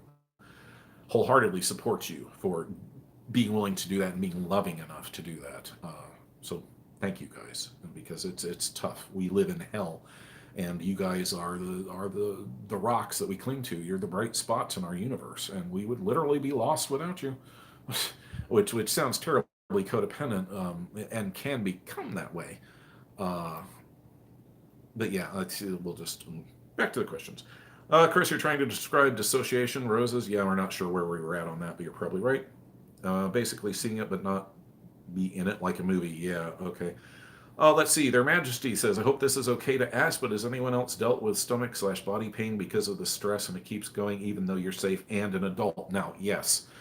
These are called body memories. And what they are is they are, the way that our therapist explained it to us, these are the tactile sensations that you were experiencing during the point in time, and nausea and stomach pain, or diffuse, which means not specific. You can't quite locate the area where it's coming from.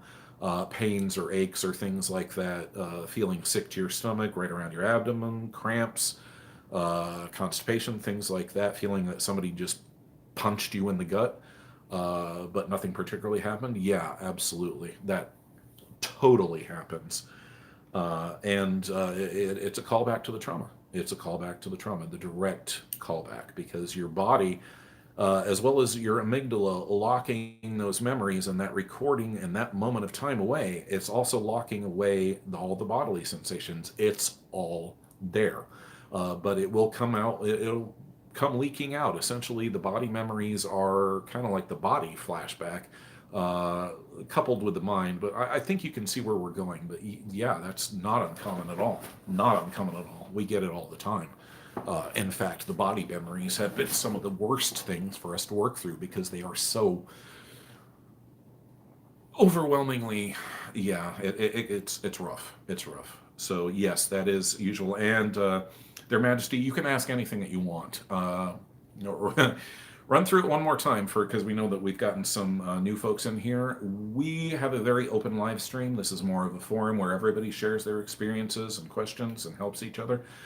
If you're directing a question to us, if we're not comfortable asking it, or answering it, yeah, rather, we'll let you know. But there's very, very few things that we're not willing to talk about. So ask anything, and we'll let you know if you overstep boundaries. But don't be afraid to ask.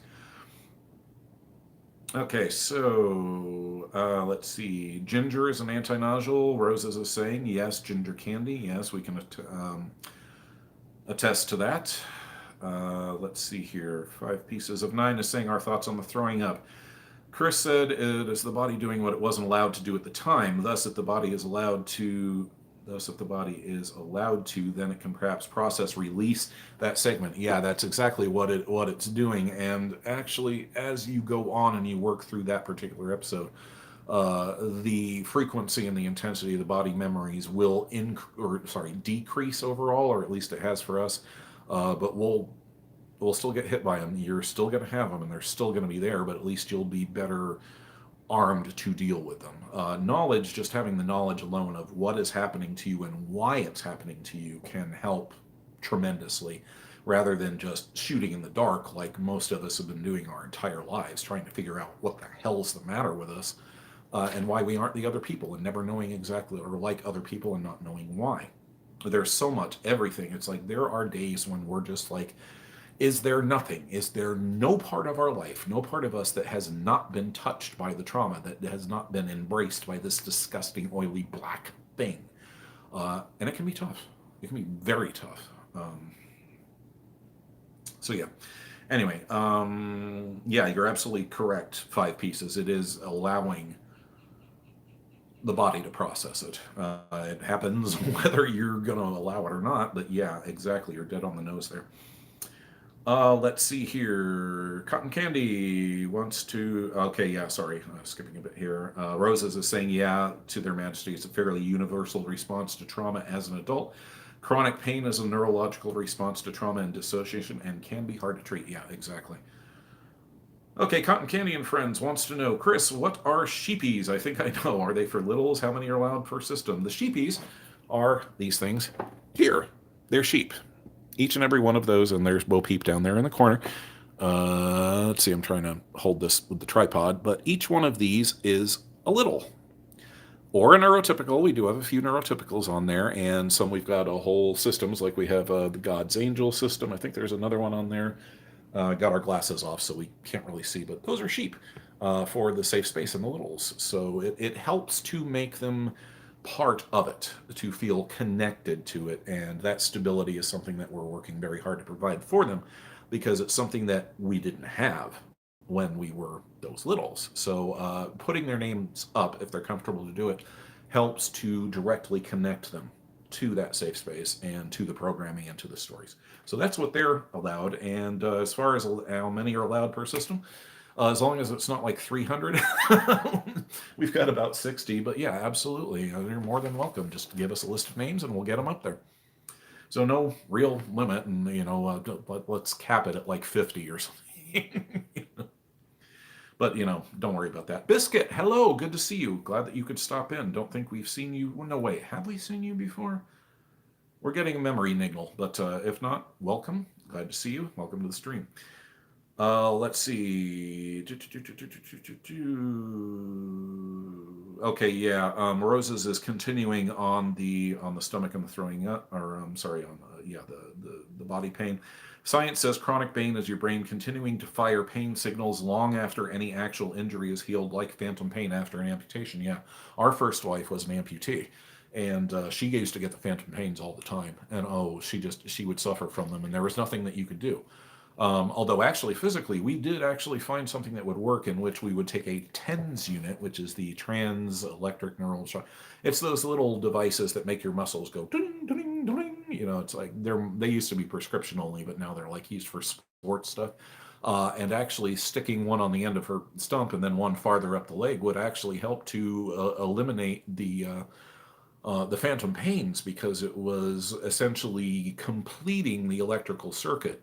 Because when you have an amputation, it's severing the nerve fibers, so they can't recommunicate with the brain. So we found that it actually helped to lessen that. Unfortunately, it's not going to do anything for emotions, but case in point. Okay, so Turtle, we have lots of chronic pains, and yeah, definitely. Different neurology, Orchid. Which, like, that's called trauma. Yeah, exactly. Matt, never been alive before, only the safe space as Mason. Okay, well, welcome. Little Threat, hello. Welcome, Little Threat. Good to see you. Hope your brother's still doing good there at the house. Hope you're still doing good. Okay, let's see. Cotton Candy is saying, Chris, we were always taught big girls don't cry. Stop crying or I'll give you something to cry about. I only have a tiny handful of memories as a child, but that's one thing I remember. Yeah, and unfortunately, those negative things may be all that you've got.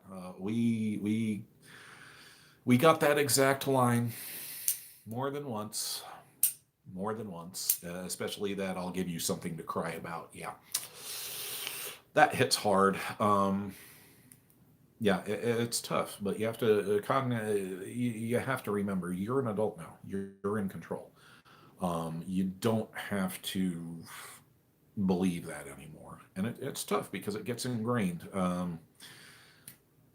Ironically, it kind of made us want to cry more. We have always been one of those guys that can cry at the drop of a hat. We were very emotional, particularly during our teenage years, and it is something that you can easily shame yourself for. We just basically said, screw it.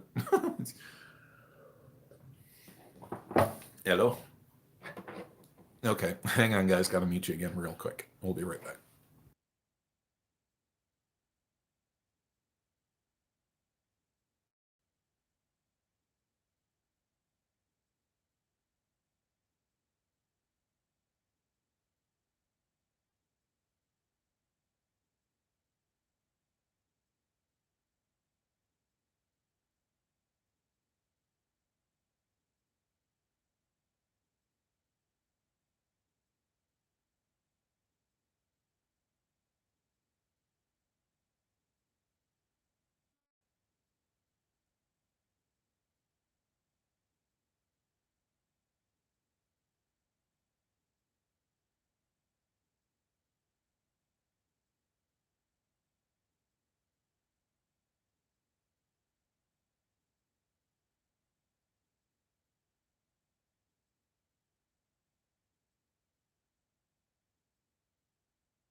Okay, I think we should be back on now.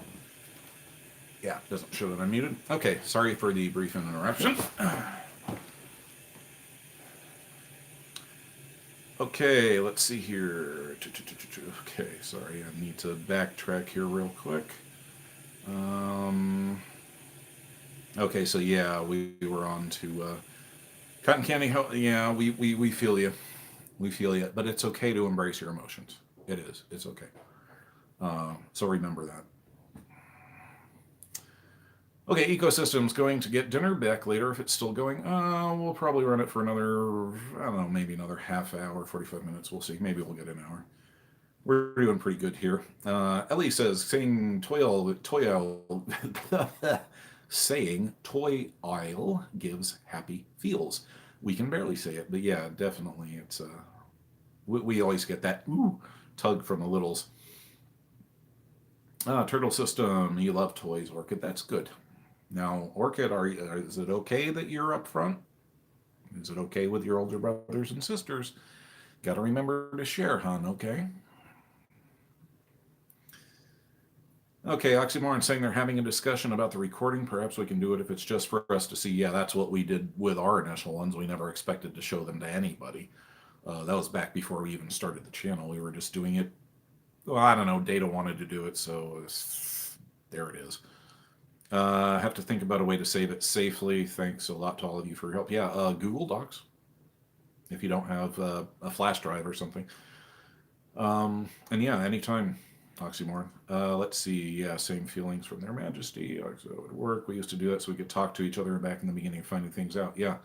Yeah, use whatever technique works best for inter-system communication. Post-it notes, journal, video, whatever.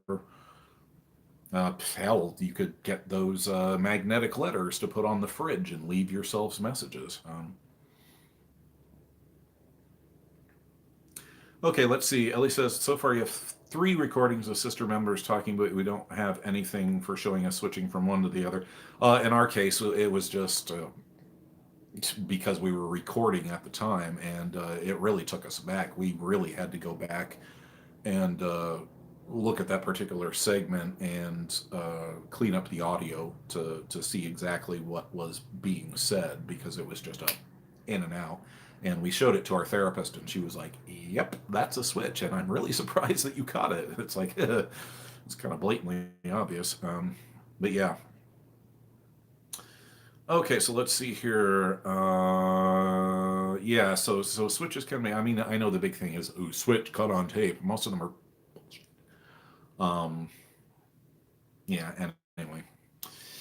Okay, we have to be covert. Been told, Turtle saying I have to be covert because we've been told not to act like a child or talk like a baby. Orchid. Yeah, it's okay, Orchid.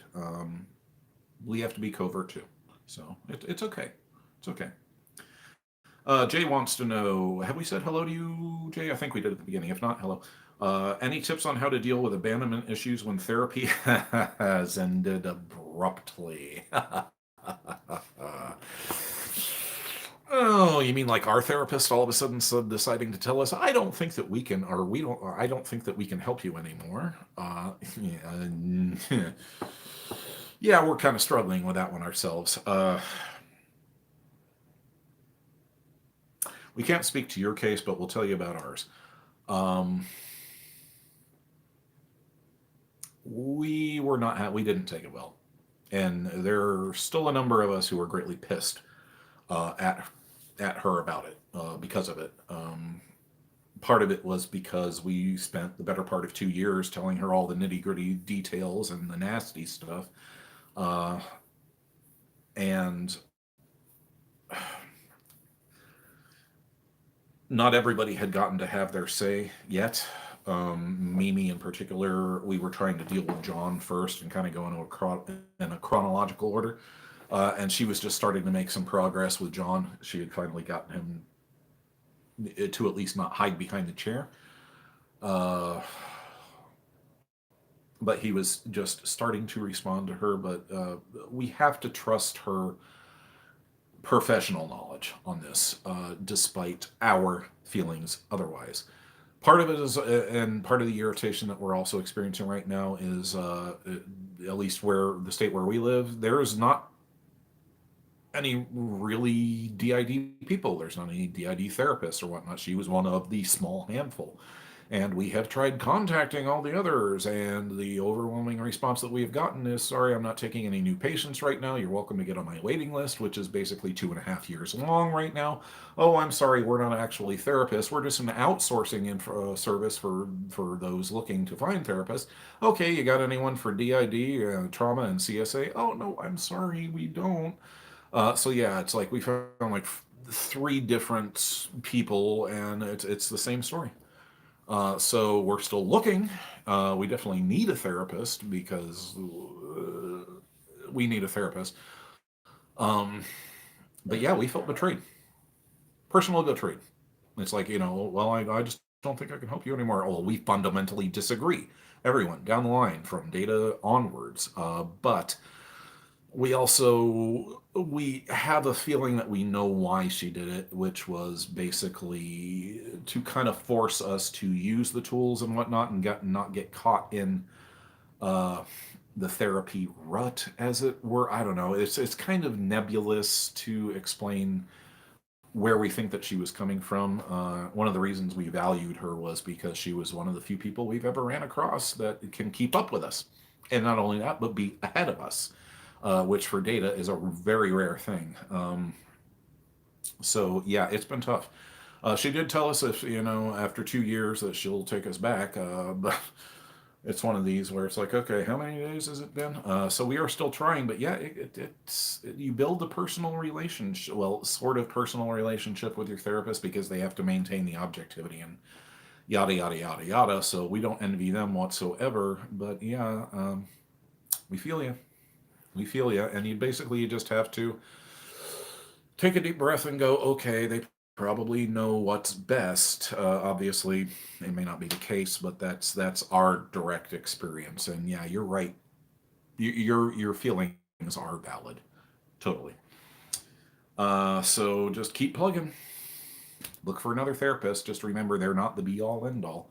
Therapists are kind of like cars. You got to find one that's comfortable, will take you where you want to go, and is willing to, tell you the truth. Not that my car ever tells us the truth, but anyway, you get the metaphor. So let's see here. Their Majesty wants to know, could you share any? I know that we're behind on the chat logs here, so please forgive us, but we do like to answer everybody's questions. Could we share any advice on how to deal with body memories? That can be tough. What we found works well is body, mind, breath movements like Qigong, which we're pretty damn sure that we saw a comment from uh, Rose's. It's like an offshoot of Tai Chi, but it's much more focused on breath and movement. And it looks really easy at first, but it actually, you kind of have to hit this Zen state in order to do it properly. And it really works. We were a little bit skeptical at first, but it's like, okay, whatever, we'll try it. Our therapist was always telling us yoga, but we're not like the twist ourselves into pretzels just because we can't physically do it anymore. But the Qigong Tai Chi is hard. Oh my God, Tai Chi is hard. But Qigong was much more accessible for us. And what we'll do is we'll go ahead and I'll tell you what, we'll do a community post where we'll go ahead and list the channel for the Qigong routine that we use. And she's also uploaded a self-massage and there's one other that I can't remember what it is, but she's got 3 of it now. And a little old wizened Chinese lady who makes you feel like a completely out of shape potato sack. She's just standing there smiling, going through this routine that she's probably been doing every day of her life. But it does help, and we will post the links on a community tab and also in the description or comments down here later. So yes, those. Other than that, the body members, you just kind of have to work through them. Endure. Endure. That's unfortunately, like with so much of this stuff, you kind of hit a wall. Yeah, okay, here we go. Rose's rant, movement, distract your body with the current reality. Resistance bands, yeah, she's talking about that. We break up pallets. Yeah, if you can find an exercise that targets wherever you're feeling those sensations, it helps to directly reclaim those parts of your body. Yeah, she's already answering. How can you apply to have a sheep up? Are there criteria they need to meet? Twin stars? No, I thought that we have already had both of you up, light and dark. There is no criteria. The criteria is say, hi, I'm a little, or my little's name is such and such. Can I have a sheep?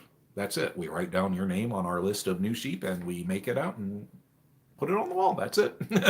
No special criteria. And hey, even the NTs, if you want a sheep on the wall, be my guest. But they are primarily for the littles. But yeah. Let's see. Yeah, Chris, can you point people to that Qigong routine? Yeah, absolutely. Like I said, we'll list it. If I could pull it up here, I would, but I'm using all my devices.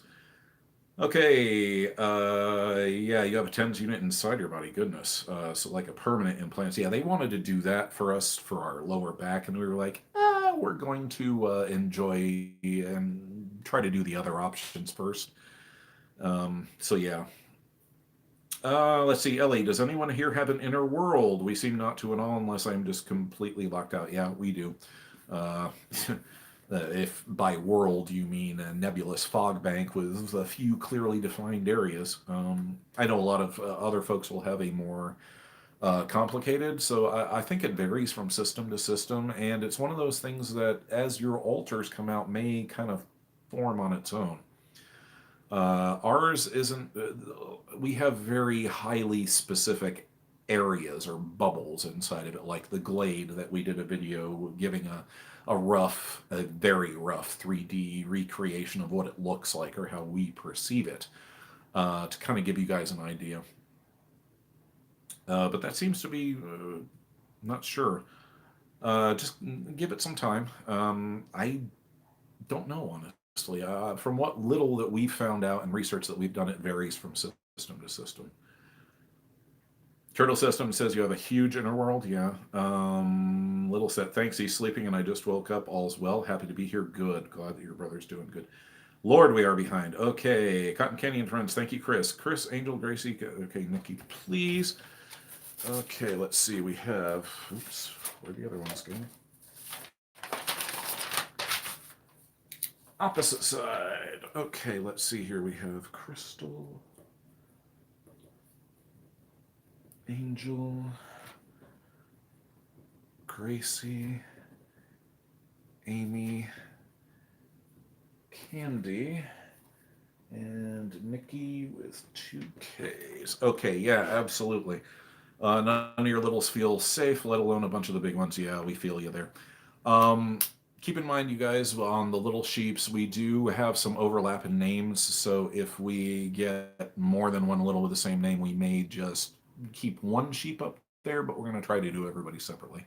But as you see, it's like the sheep are halfway up our wall right now. But we promise everybody will have a name up there.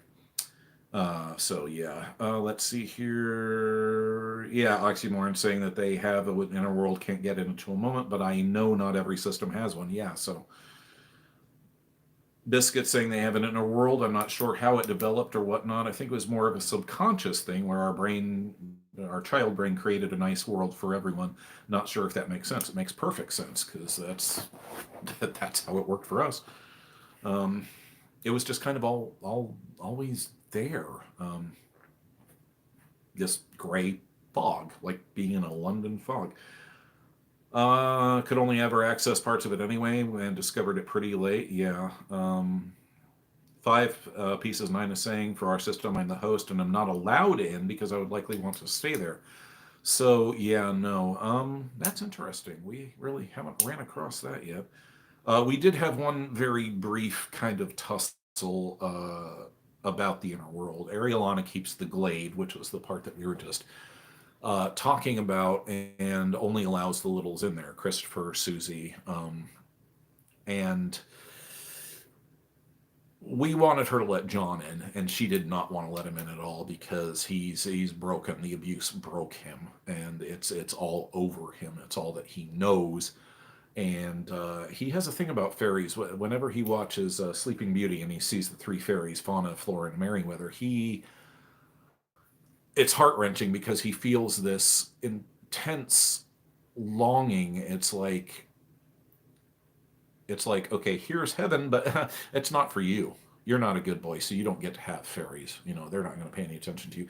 And it's really just heart-wrenching. And So, in response to that, the rest of us basically told Arielana, look, you need to let him in. And she's like, no, I'm not letting him in because he's going to traumatize all the other littles. He's spilling all over the place. So we finally, actually, it was Rosemary who took her to task and said, you are being dreadfully unfair and you need to let him in, and this can be worked on. You can section off a side where it's just for him until he's ready to come out, and you can keep everyone safe. Don't hand me that pile of shit, woman. You're going to let him into the safe space. And basically that backed Arielana off, and she has now, John has his bubble in the glade there, where he exists in the black inky mire that he lives in. It's just we're really hoping that we can bring him out. So yeah, we feel you, Five. Oops, please add Karen to your sheepy list. We only if we're not picking out. No, you're fine. Don't worry about it. Karen. That's not close to where we're to 300. Guffaw. You actually said guffaw. You just tickled us pink. God bless you, buddy. No problem. Let's see. Five says they didn't know they were a system until they were 47 years old. Let's see. Little threat. Cool to see you interacting with family and prioritizing them like a window in your daily life. Yeah, we on the day and night with DID, we don't show our family on camera for privacy issues, and because we told them before starting the channel that while we would be, talking about them indirectly, we would not show them on screen, and we would protect their identities as best as possible unless they told us otherwise. The closest and the most that you've gotten to see was our daughter, like on the first part. She's an anchor for us. She really is. We take her with us when we have to go out and we're feeling really anxious, and she does help. So yeah, we're coming along. We're coming along. See, part of us found out about 35 years. Some don't know yet, I think. Twin Stars is saying that they have several inner worlds that all serve different functions, but not everyone has one. Yeah, it's kind of like us with our bubbles. Mimi has her bubble. The Glade is another bubble. The mansion is another bubble. We won't get into that because that's a direct trauma recreation that forever lives in our head. We may talk about that sometime. That's where John got broken, was in the mansion, and where Mimi made her appearance, and all John, Jack, and Mimi all came together because of that place. Okay, let's see. For the Sheepies thing, cute wall, by the way. Thank you. Biscuit wants to know if we can add Pippin. Absolutely. Pippin. Pippin. Got it. Okay, and Orchid is saying that you're allowed out. Okay, that's good. We're just checking, honey. Everybody needs to cooperate. 420 Witch, hi. We were hoping that you would stop in. Hoping that things are going well for you and whatnot. We totally understand wanting to pull off social media. We're not really that great at it ourselves, but it's like when we first started on Twitter, we were like, oh my God, this is a horrible place. So yeah, we get you. But we're glad that you're doing okay. For sure, because that post on Instagram was a little vague, and we tend to jump to the worst case scenarios right off the bat, But anyway, we're glad you're here. We're glad that you're doing okay. Ellie's saying that they have visuals of what I think is the inner world, but it feels more like daydreaming, and that I am creating it. Entirely possible. We're not sure exactly where the line between the two goes. Okay, sending witchy loves and hugs. Absolutely right back at you. Talking to Ellie about the inner world here. Let's see here. 420 Witch says, thank you. I'm out at the moment, so might not be here long, but couldn't not stop by and say hi. Thank you for that, for sure.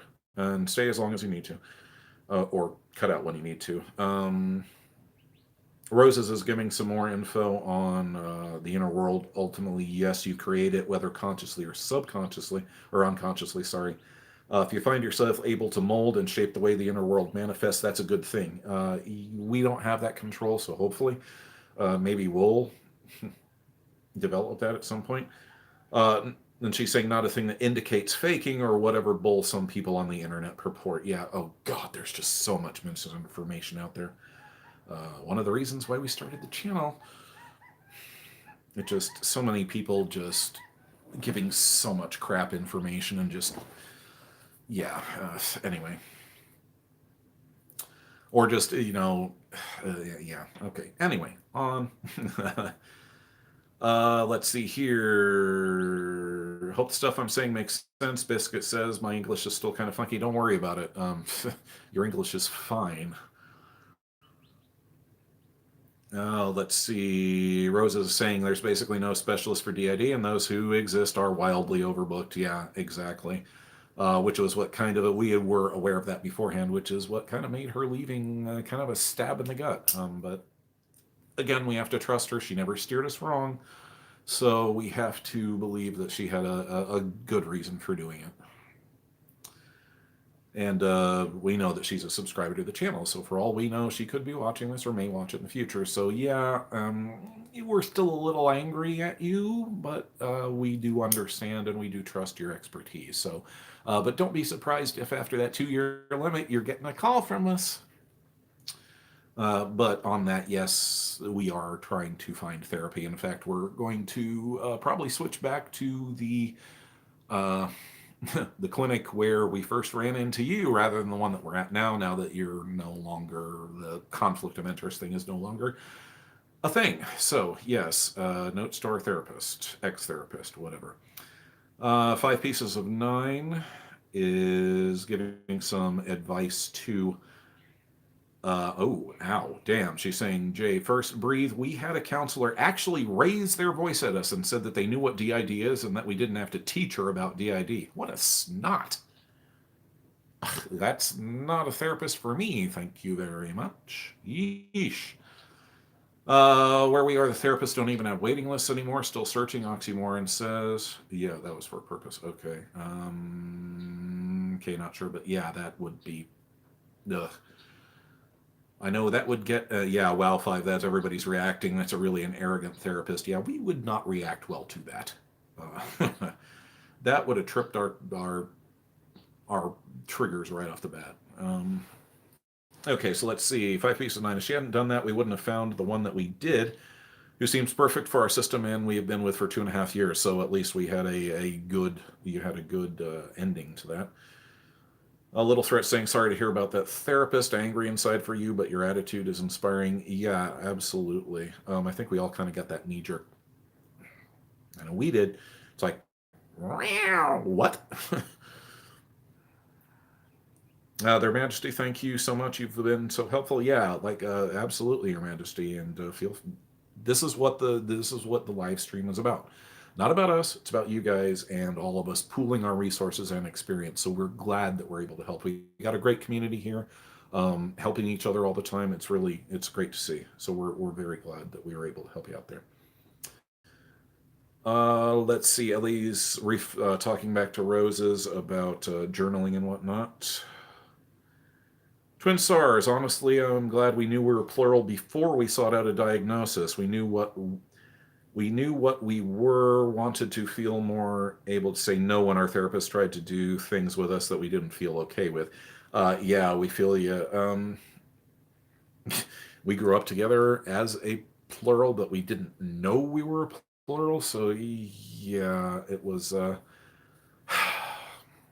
because we would refer to ourselves as we and things like that. Yeah, all the signs were there, but no, we had no idea. We went in and for anger management, which led to misdiagnosis of BPD and everything else, and which eventually led to, fortunately, our first therapist was really clued into things, and once some of the trauma started to poke its ugly head out, went, I'm going to refer you. And then, of course, for 3 months, we promptly ignore the referral and force our therapist to chase us down. Are you serious? The thing is down to 15% already?